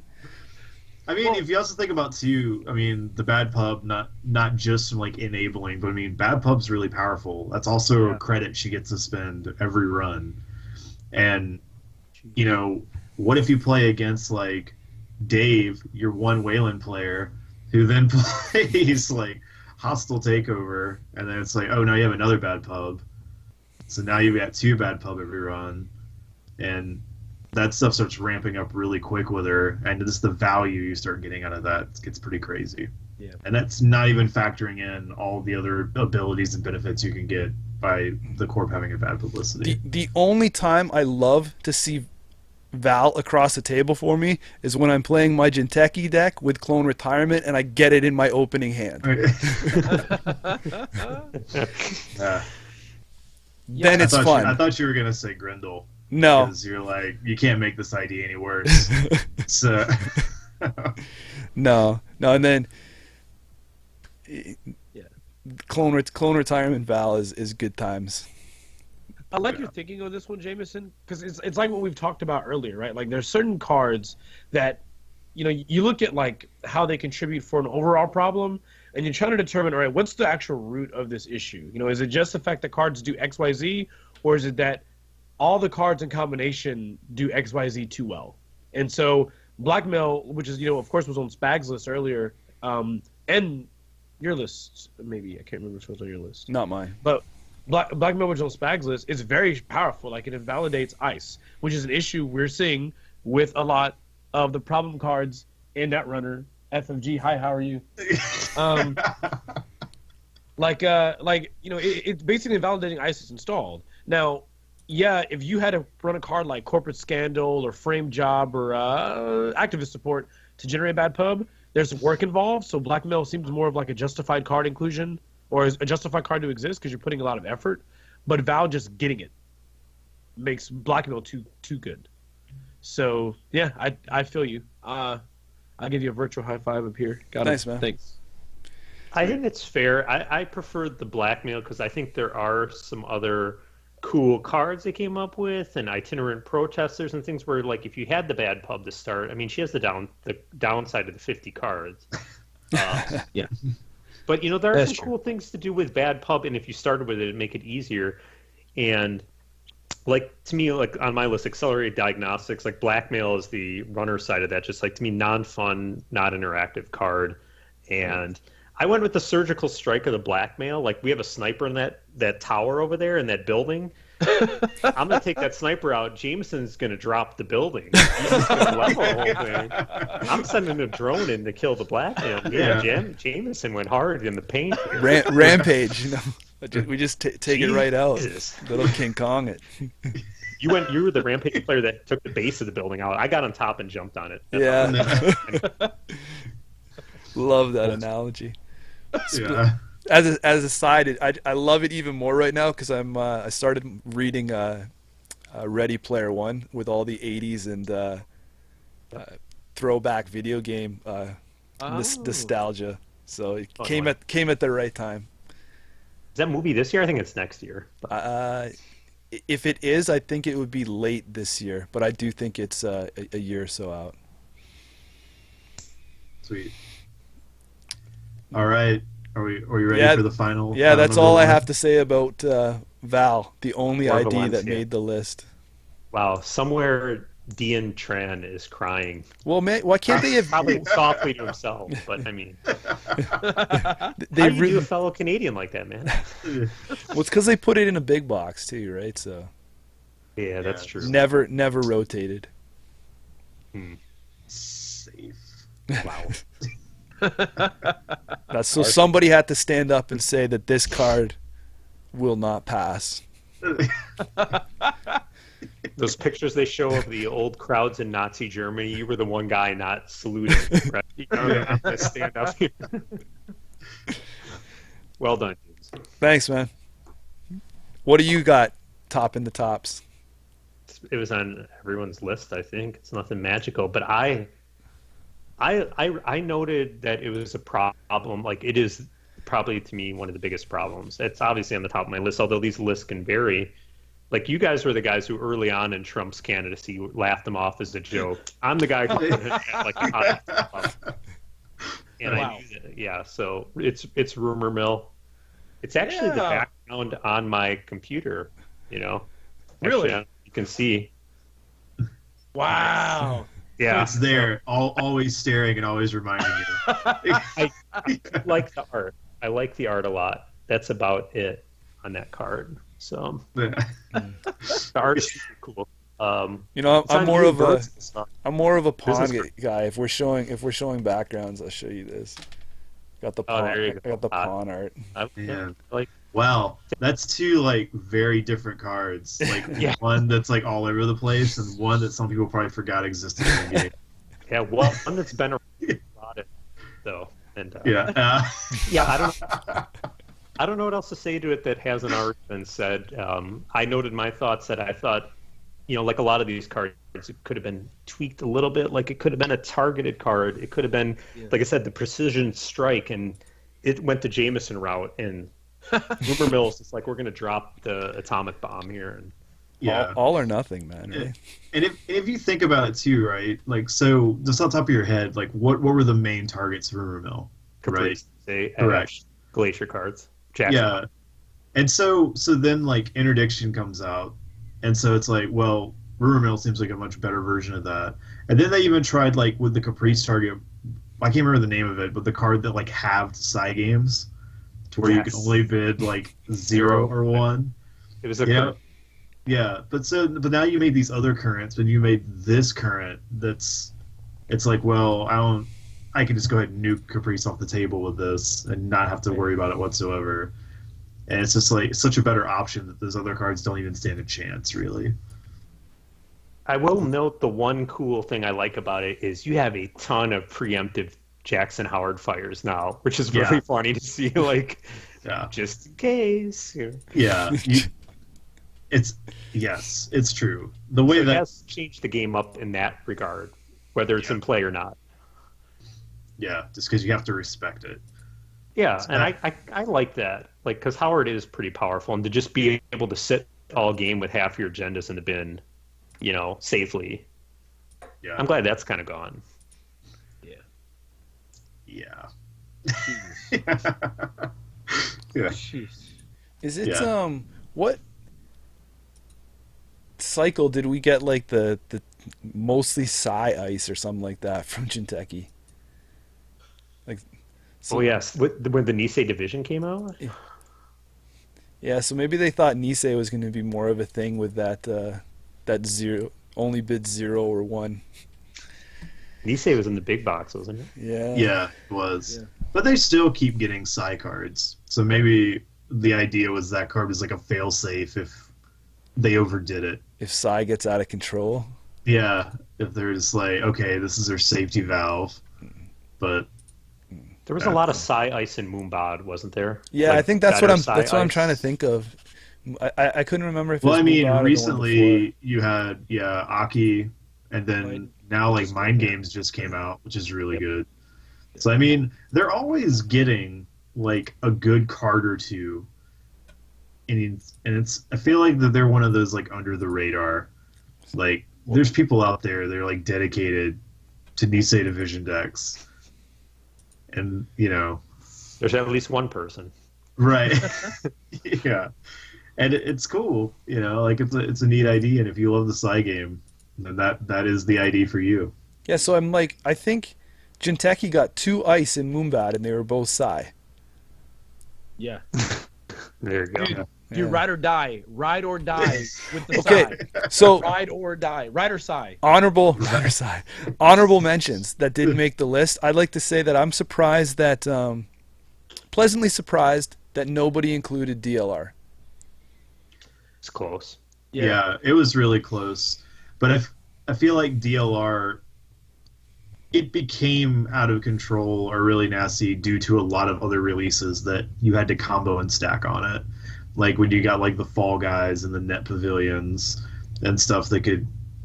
And then, of course, like now the latest craze with like Citadel Sanctuary and Security Yeah. Nexus. Oh, And yeah. I'm not gonna lie, I've played that deck online. It's silly. And so, but it's like it's not just DLR by itself. It's you stack a bunch of other things, and then it makes it like okay, this is now not as easy to control as it used to be. Siphon. Yeah. Yeah. When it came out, I thought it was it wasn't really something that really splashed into the pool. But DLR by itself, I like it as this is an extra win condition for the runner because the corporation already has different win conditions with either the damage or scoring out. This kind of gives the runner a little bit of broader range to be able to win the game. But I don't like the way that it can be set up to be abusive with all the other stuff, especially when we're talking about DLR glory days when it was like 3 Fall Guys, some wireless net pavilions, and all that other rigmarole jazz. That was one tournament. That was still the peak. It was. It won a Worlds. But even now with the Sanctuary, if you get it set up, it's a lot of setup, but it allows you to DLR with no penalty, which is pretty ugly too. Like 4 mils a turn with Jack Sinclair and Sanctuary. It's pretty ugly. Yeah. Isn't it rotating out too? It will. Yeah, DLR rotates. I think that's another reason why it didn't bother me so much because it will be leaving the game. I can wait another cycle. Yeah, exactly. Any you guys throw some honorable mention one? Scott, you said you had an ID. I was to me, Account Siphon was an honorable mention. We don't need to talk about that anymore. Mm-hmm. And the ID to me, Engineering the Future. Oh, hey, that was actually my honorable mention. Yeah. Yeah, because it's just too generic, and I mean, it's boring, and it leads to kind of like I think the argument with Desperado is that no one plays anything on the other console out of Criminal.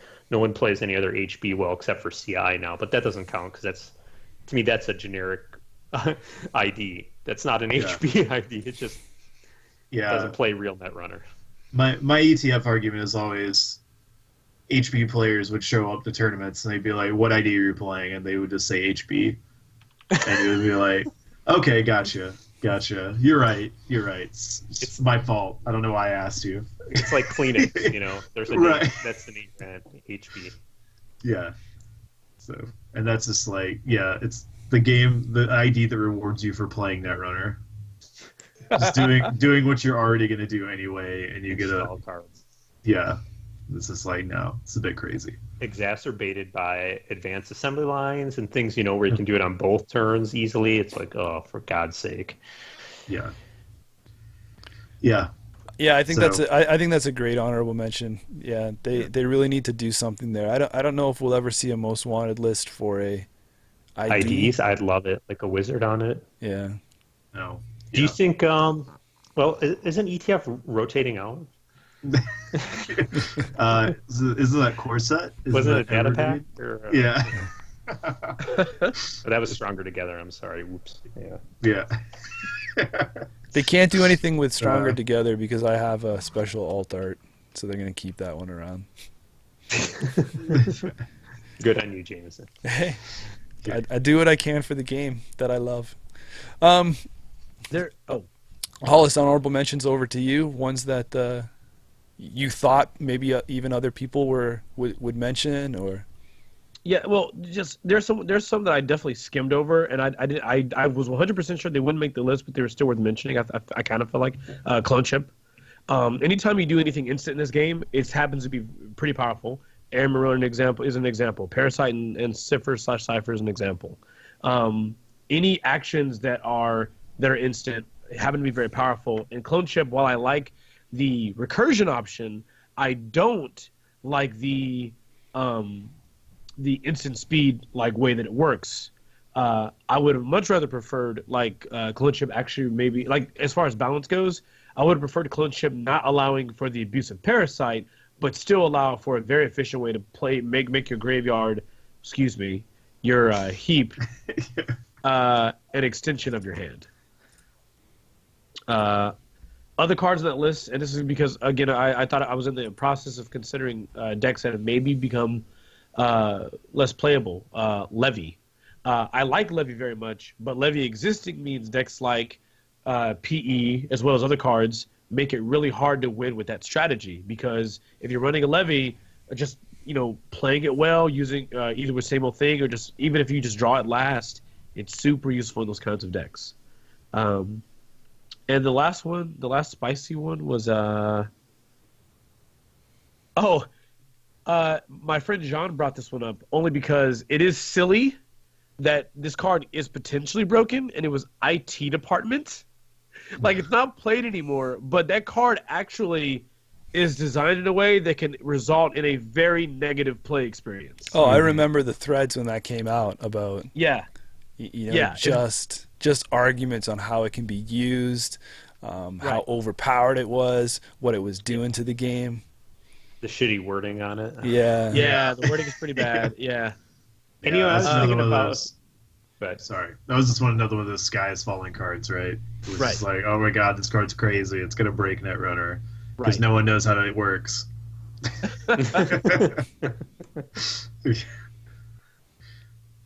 Corey, did you have any? Oh no, but you were about to say something, right, Spags?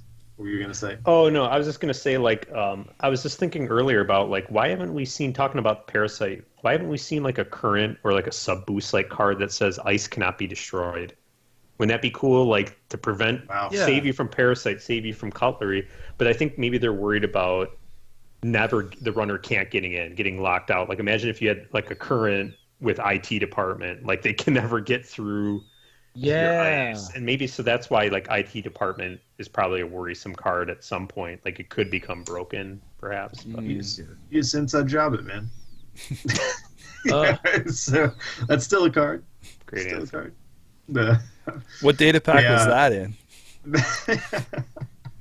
What lies I, ahead? yeah. No, I mean, my main honorable mention was ETF. So just because it was one, and then I decided I wasn't going to put any IDs in my top 5, and so it got bumped down. Some interesting ones that I just wanted to bring up for discussion points that I thought I was mulling around on. Keyhole, I thought was interesting. I think if it was still as prevalent as it was, I think it might have started to crack my tops a little more than some of these other ones. Yeah. To me, it reminds me of what's in Magic, the Sensei's Divining Top, where basically they were like, get this shit out of here just because of the amount of times it makes you shuffle. Yeah. Like the same with the Yeah. City Hall and all that. I think anything in real life that makes you shuffle that often, like Keyhole, is just bad for the game. Yeah. Yeah. And especially the way that it was, like you didn't have to interact with any of the cards, right? So it's like, oh, I've just drawn an agenda and your snare and a shock. I don't affect any of them. Obviously, I'll just discard your snare out. You only got 2 of those left, and I'll run it again. Oh, here's here's another trap. Get rid of it. Yeah. So it didn't. The way it wasn't triggering any of those with the wording on it, and people could just run keyhole and Faust, or keyhole and one kind of R&D attack. And that's why I ran a lot of hostile infrastructures and Yeah. a bunch of techie decks. Right. or the way that it's was interacting at the time with Eater, right? Like Eater could just get through anything, and then you just keyhole. So like keyhole Eater, R&D. The other one I thought about, what that again was kind of borderline, was DDoS. Yeah. That was an honorable mention for me too. Yeah. And to me, it was just the fact that, unlike blackmail, like it was only the outermost. But the problem I had with DDoS is that you could install it and get set up for your next turn, right? So you get the most bang for your buck out of it, or you could just install it, trash it, and then you have 3 clicks to go. Unless you're trying to set up some kind of run the 3 centrals early, there really was kind of no other reason to get that 4th one in, because you didn't want to leave it on the board just in case of something. But Diaper. yeah, Yeah. right. This That's stupid. this card is borderline for me. One card that I really like, and wondering what you guys think. Oh, did you, any of you two, Corey or Hollis, did you have an opinion on DDoS? Did you say No. Other than I did go undefeated at a regionals with that stupid Chaos Theory DDoS False Echo deck. And DDoS was the enabler for absolute insanity. It was really stupid. Right. The fact that card enables that deck is a reason it probably could be banned. Yeah. Or first turn siphons unimpeded, unless you double ice HQ. Yeah. I think I had a game where like I played against a Wayland player who had like 5 ice in front of R&D, and I was just like, didn't matter. It was just like DDoS, False Echo, Clone Chip, False Echo, False Echo. It was like picked everything up and then this dug out R&D. Jeez. It's like DDoS is such a great card. So. Then one of the ones I just wanted to get your guys' thoughts on are for multi-access. Would you like to see medium stick around? Do you have any issues with medium? I don't think it's ban worthy. No, I think as there's much enough as it's a kick in the answers. crotch, it's there's enough answers to it because you can spend your turn to purge, right? Yeah, and I feel like cards like Macrophage is probably a step in the right direction of how to tone medium down. If you see other ways to trigger purge virus counters, like it's hidden and tucked away and other things. Yeah. So Yeah, I mean, that's now, one I was 'cause you've just got, like, thinking of right CVS, Macrophage. It's okay. Mm. Other than the fact, of course, it's been super popular as of late. Like mediums, like all over the place. But I feel like medium is always all over the place. The last one I want to just hit you guys up on for your thoughts is one card that I don't think should be banned, but if there was no other way to errata or fix it or tone up its power level, I don't know if it's costed right. And that is Apocalypse. I think Apocalypse is incredibly strong. I'm just gonna go back to I played a lot of decks with hostile infrastructure, so I was okay with Apocalypse. So I don't know what everyone's fuss was about. You just res the hostile after they run the 3 servers, and you're just like, oh, I'm sorry. Were you gonna do something? Were you gonna? Oh, you're just gonna take a credit. Okay, cool. My turn.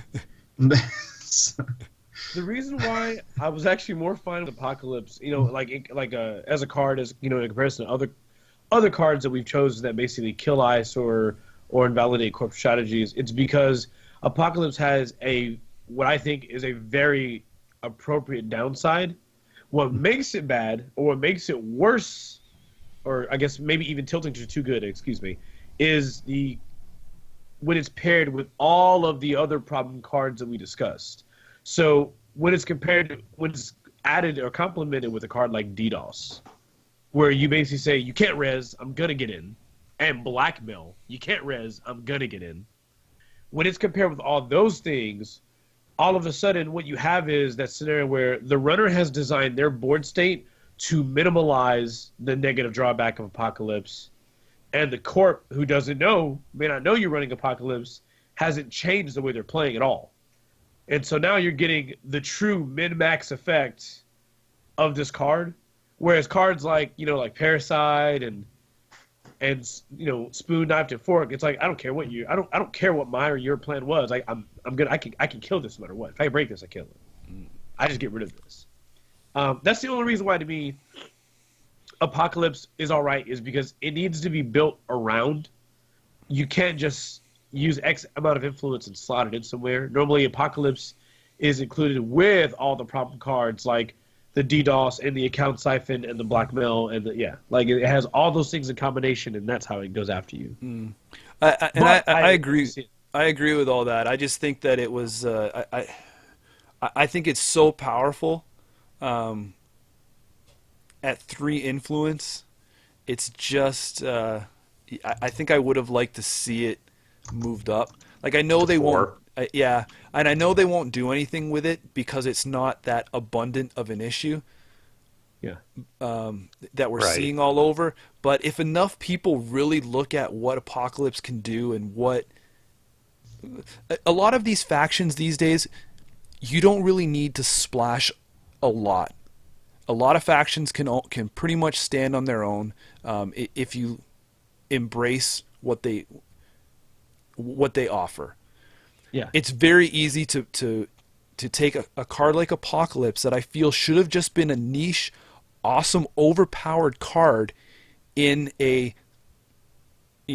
I'll say Apex is his own faction, in a small, mini, like, one-off faction that's probably not going to see as much play. So it was like a reason to play Apex. But with these factions, the other bigger ones that can stand on their own, seeing Apocalypse in Valencia, as Scott mentioned, seeing Apoc Kate, as we have seen in the past, right? Yeah. Is just ridiculous to me to be able to do that. Yeah. So you wanted it like 5 influence, because those the 5 influence cards are like these are these factions cards. Yeah, right. You know what? I was thinking 4, but now that I think about it, when you say 5, wasn't Escher like that was a 5 one, wasn't That's it? A fiver. That's a 5, I think. Is it? Or is it a 4? Escher's 5. Yep. It's like to me that says like this is a definitive card. Like if it's 5, it's almost a guarantee it will not be. Like I don't think anyone ever splashes a 5. I would probably have no problems with it move to 5, but I would be happy if it saw at least a 4. Mm-hmm. Because the problem with it at 3 is that you can, like I think Aaron in his deck had 3 because it was like, and after the second one you're like, well shit, that's got to be it. We're done, and it's like nope. No. Yeah. Or the ability to just see it early. Whereas if it was 4, you'd probably only run 2 at the most. Yeah, exactly, right? Because at 3, you're looking at if you're going to build around Apocalypse, right? 3 Apocalypse still have enough room for a levy. Yeah, exactly. Right? I can just get that whole suite of what I'm doing with my blackmails, my DDoSes, and all my other stuff that Hollis talked about is how to penetrate with Apocalypse right back. Yeah, if you haven't won by the third APOC, though, you're doing Yeah. something wrong. Okay. Touche. I'm gonna say, what if it was pinged off with a net damage? Someone EMP'd one of them or something. And deja vu it back. No, Okay. Then they know it's coming. You know what? But no card gives a better feeling, though, when you pull that APOC off. Yeah. Right? Oh, Like, yeah. Andrew says he wished he had a picture of every person's face when he said ran archives. Like, one guy's like, 2 ice and an upgrade on HQ. Blackmail. Oh, okay. You want to trash the Chrysium grid? Guy didn't res it. You know, he's waiting for the siphon. No, you're good. DDoS, 1 ice on R&D. Okay, I'll take a look. 1 ice on archive, run archive the guy's face. I was just gonna say too, if anyone's That played look, it, man. when you run that third server, people are They just know it. there is this pause that you can't explain unless you experience it. And especially when someone's got a bit of a board state set up, Yeah. there is that moment that you share. Yes, Where- their where- bowels turn to water thanks to your actions. You know? Right, about what is coming on the fourth click because you so happen to have said 3 credits. Yep. Good times. I have 2 cards I heard in chat. One from chat. One is a piggyback. We've talked before about cards that are problematic because of other existing fantastic cards. So 2 cards that came to mind from Patrick Dennis were one, 24/7 News Cycle, as an honorable mention, and number 2, what I thought of piggybacking off of that was Exchange of Information, which then made me piggyback now into a third card, which is Global Food Initiative. Okay. So I feel like all of those cards are kind of borderline. Actually, maybe even in that order that I've listed them. What do you guys think? Yes. Yeah. Yeah. But I feel like some of them, though, some of those could easily be fixed with an influence tweak, though. Like GFI could be tweaked if it was more influence for you to play with it. MWL. Yep. Yeah. I think that solves a lot of the problems that GFI has. Exchange information sucks. I hate that card. But, Yeah, but but- once again, what if breaking news is gone? correct. And It's that's not the that thing. bad. Yeah, and I do agree with that. Because I think the problem with that is the corp had the way to like breaking news exchange win game, and if you kind of take that tool away to where like if I just go super tag me or sit with tags, well then I'm asking for it. I'm putting that out there and I'm gambling you don't have it.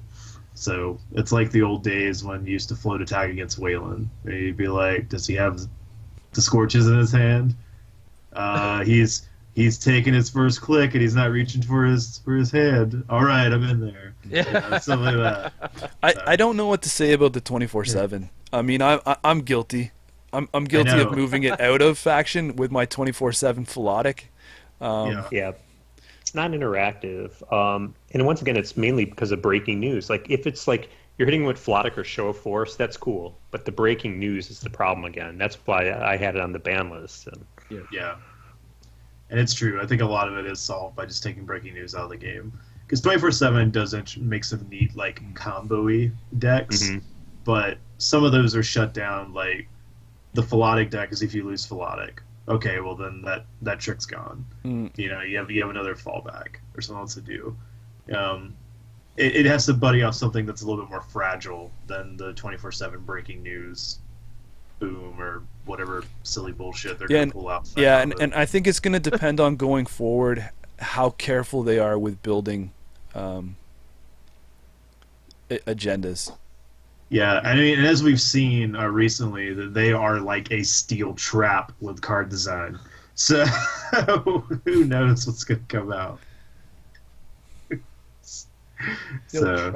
Steel trap. Sorry, Cypher, it's coming back. Was there anything else that you wanted to throw out honorable mention from the chat, Mr. Moderator? I didn't see anything that really stood out. give the chat some love. Yeah. Yeah. I have 2 quick mentions. Simon Moon, a.k.a. Kenny Deacons, wrote an article recently for StimHack about the meta and some other shit, and he mentioned some cards he'd ban, and we talked about a lot of them, but 2 other ones he mentioned, we don't have to talk about them much. Faust and Sensi Actors Union. Oh yeah.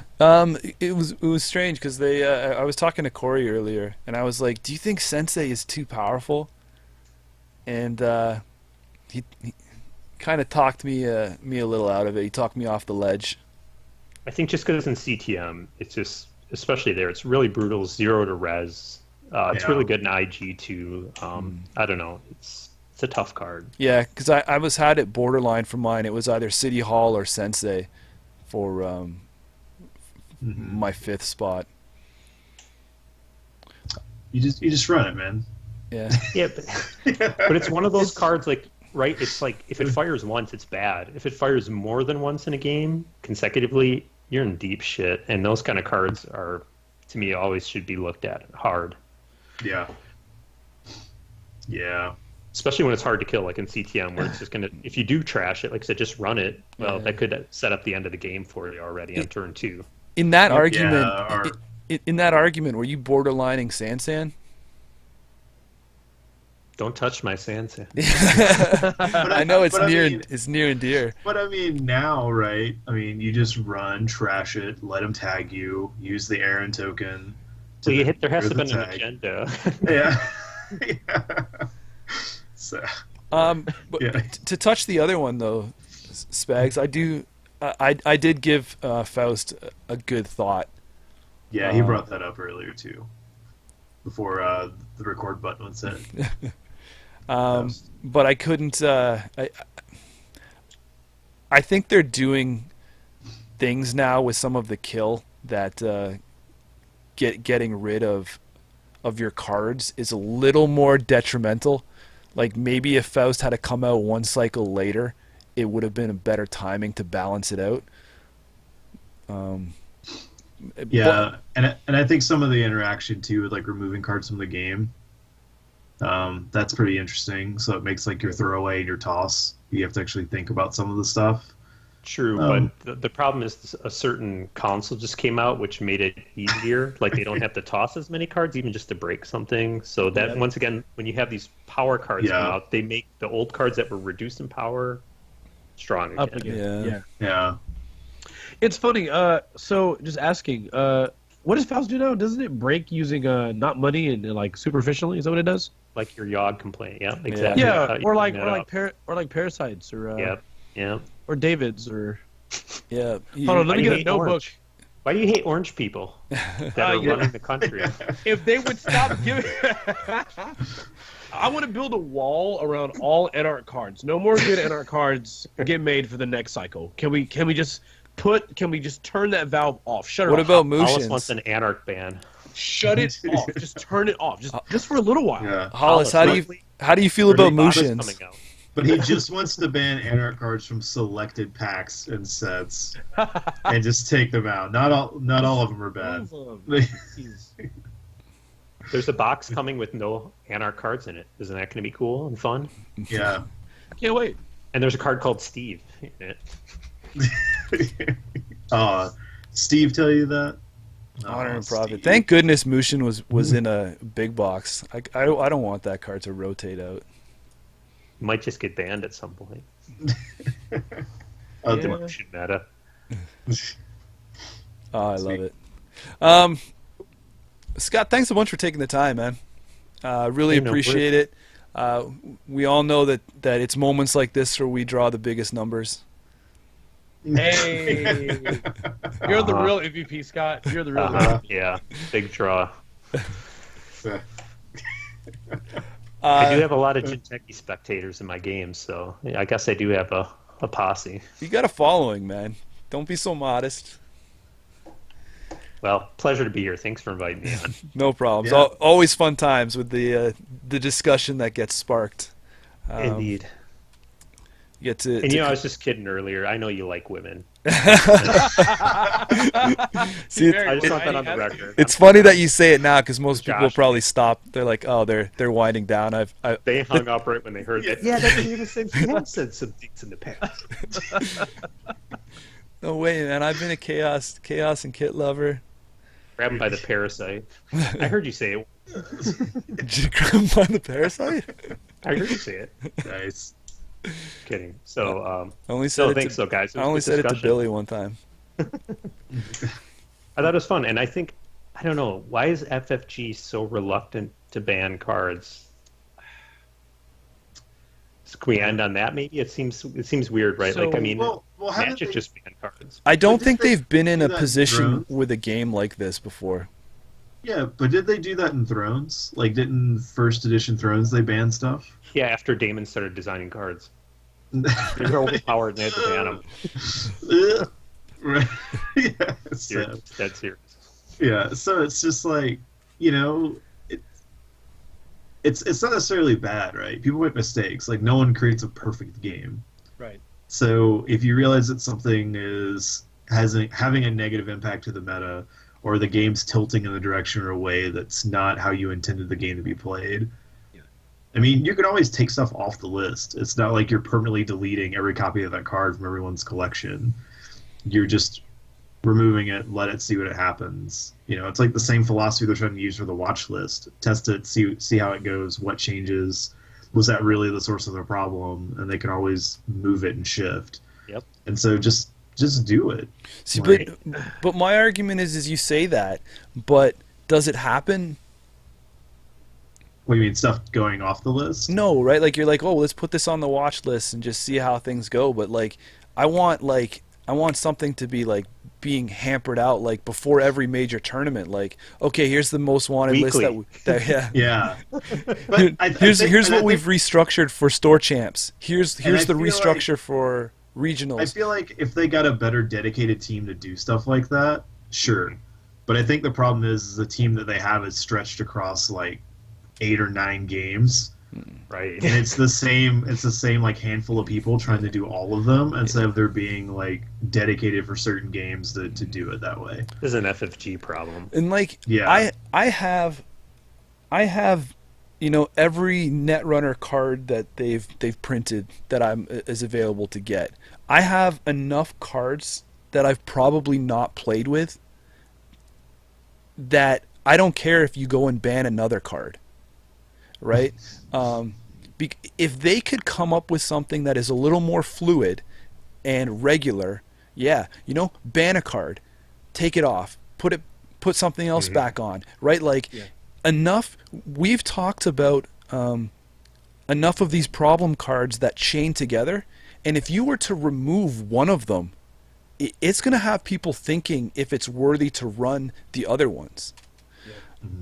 And you're right, and even something timely. I wouldn't even mind a quarterly, so we knew, like, ooh, NWL update's coming, and then it could come out and be like, we decided at this time everything is cool. Yeah. All right. Yeah. Yeah, And I Nothing think new. Yeah, and I think what would help that, right, is this communication. I think if there was more communication to the player base, that would Hollis just like super flexed. But I think Real that's talk like a comment. big thing, right? Is there's not enough like player to company interaction of like, hey, Yeah, I know. we realize there's a lot of backlash from this card.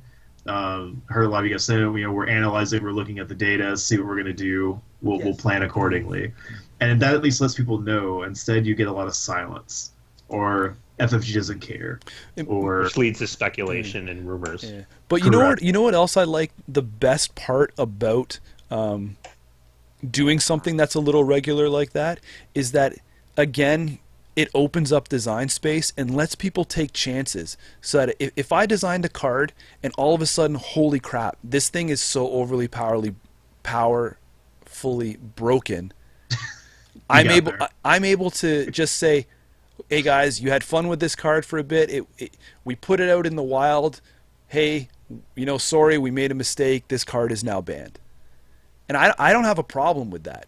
I don't, because it's like you're taking control of your game to the extent that you could if it was digital content, right? I can put something out there. Oh man, this was a mistake, and then I'm able to make a change. Right, but I'm able to take risks. I'm able to introduce new mechanics and new concepts and be a little more on the edge with what I can do if I'm more willing to restrict, ban, and have that consistency of the most wanted list. yeah. They're going to do a mass ban when rotation comes. Yeah. Oh, shit. Uh-oh.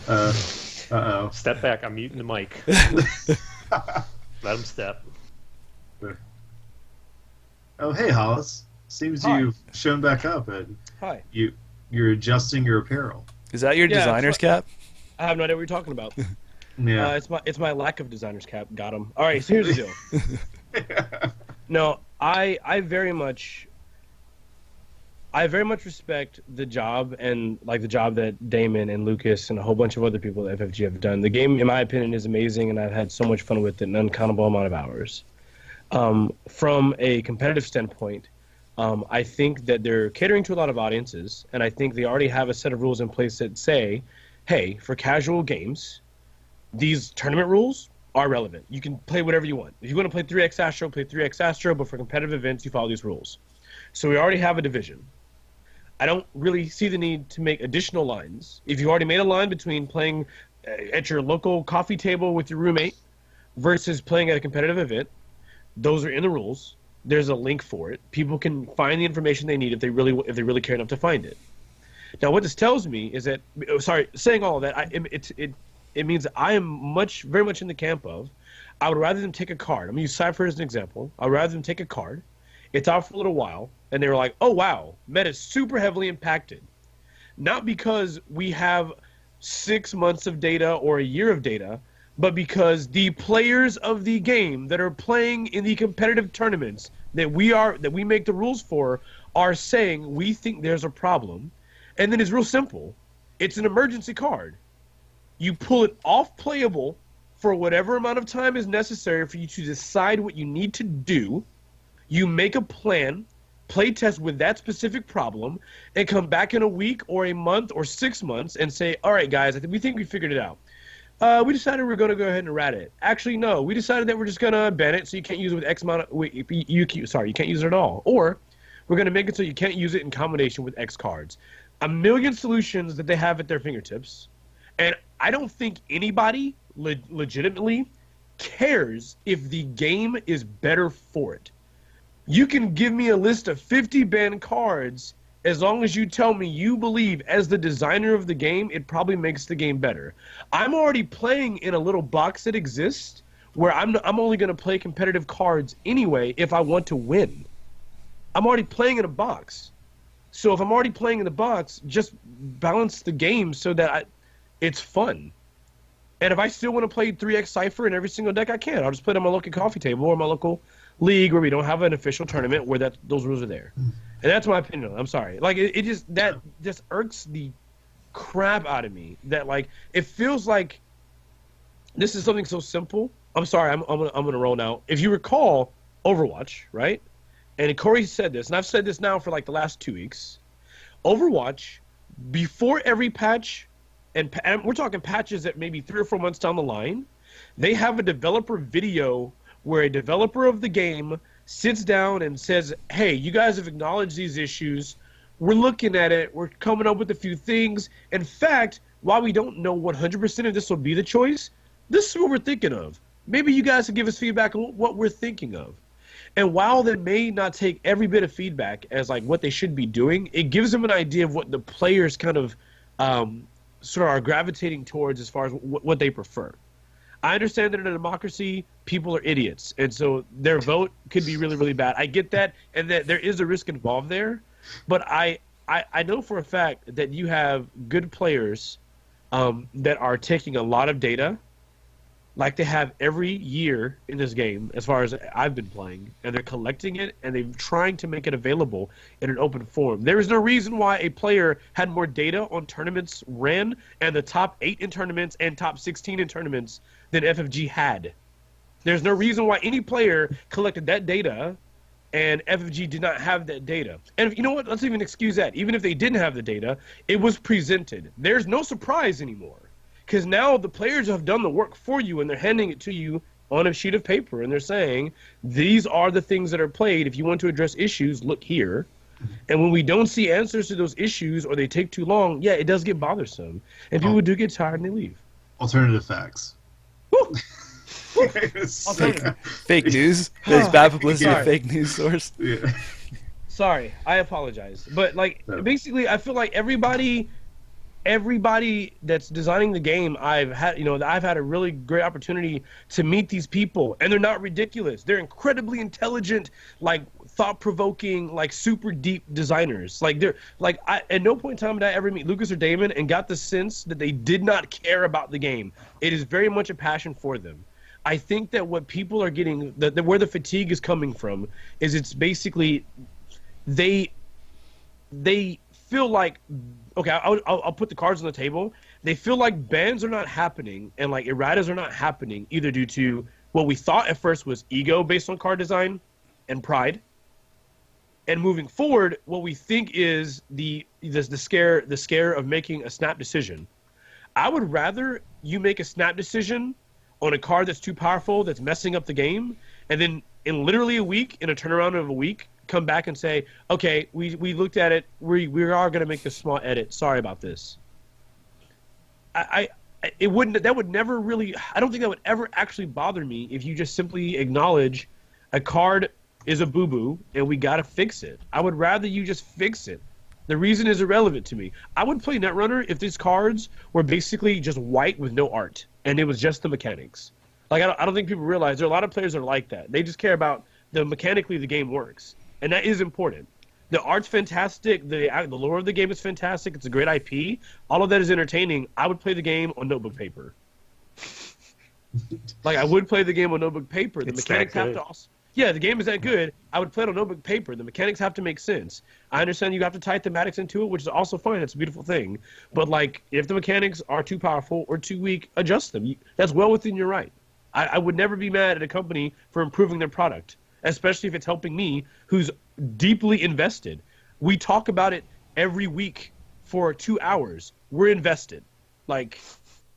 There's no question. People like us are invested. People in chat are invested. Do you think we're in a weird time right now just because of the fact that there's never been a rotation happening across a game? So maybe it's like they're trying to deal with a lot on their plate, right? Like releasing cards for now and also releasing cards that will be viable in a post-rotation world, and also trying to fill the balance on some of these designs for these cards that will be rotated out. Like, do you think that's why things are what they are right now? Yeah, I would agree. I would say like this coming cycle is going to be strange. It reminded me of L5R did this, where they called double bugged cards. I don't know if you guys played L5R, but just a little bit. Yeah, so they had little icons on them for a cycle. Imagine, the cycle has an icon. But towards the end of the cycle, they started making cards that were legal in the current cycle and the next. Oh. Yeah. Those are weird times. So think about it. These cards are prepping for post-rotation, but now we have every other card in the game. So I feel like this red sun cycle is going to be pretty wild as a result. But you're right. It is weird because they are prepping for rotation. I think they are thinking ahead, but you're right. They haven't gone through this before. So it's going to be interesting. Yeah, because like the other games that they were prepping for rotation, they've canceled or shifted. Like Netrunner looks to be the only one that's actually going to make it. When they did their grand plan of like, these are all the games and their dates they're going to rotate, they've just been like dropping off the board. Yeah. And then Netrunners has been championing through it. So, yeah, Star Wars, I don't think it gets to it. No, I would no. But it's interesting too, right? And just to throw another wrinkle, so because we mentioned earlier about if they'll ever like accelerate rotation or their timetable, and I feel like their game like Destiny complicates this slightly, right? Because if you're going to make a game collectible like that, you can't have rotation last as long as their LCG market is without the game just pricing itself out to insanity.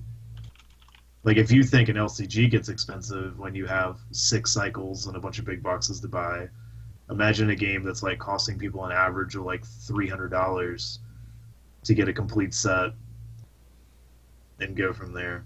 So yeah, it's saying when they start to reanalyze some of this, what they end up doing. Yeah, and then they can rotate sooner. Yeah, and I mean, I'm one of those people I don't care about banned cards. In my mind, probably about 400 of these Netrunner cards might as well be banned because I'm never playing with them again. So banned. Right. It's just like, it doesn't bother me. It's like, I'm not doing anything with them, so whatever. Matrix Analyzer banned. Yeah, banned. Damn Damn it! Oh my god! I guess I'll put it next on my Warhammer Invasion and Conquest cards. You know what I look at those cards as, Corey? They do have use. You use them and you put a piece of paper in front of them to proxy your extra clone chips, There you go. your Excellent. extra Seafers, your extra Aaron Maroons. Yeah. Look at So how that's good that why is for the environment. That's great. That's forward thinking. If anyone can tell me, please, when rotation hits, will Record Reconstructor please get reprinted? Oh man, here we go. It hasn't had its time to shine yet. Don't clip its wings before it can fly. I Jameson, don't think it's shining in an alternate reality where it was actually good. wait, Jameson. Okay, buddy, hear me out. Yeah. Reconstructure. Hold on. Record Reconstructure. Top You hats. don't know what the card is. And so you're putting things back on top of the deck, but you're always accessing. Hey, buddy, we got this. I like where your train of thought is going. Top hat. Record Reconstructor. Don't enable this man. Encore. Hey, I hear Record Reconstructor might be the alt art prize in one of the next game night kits.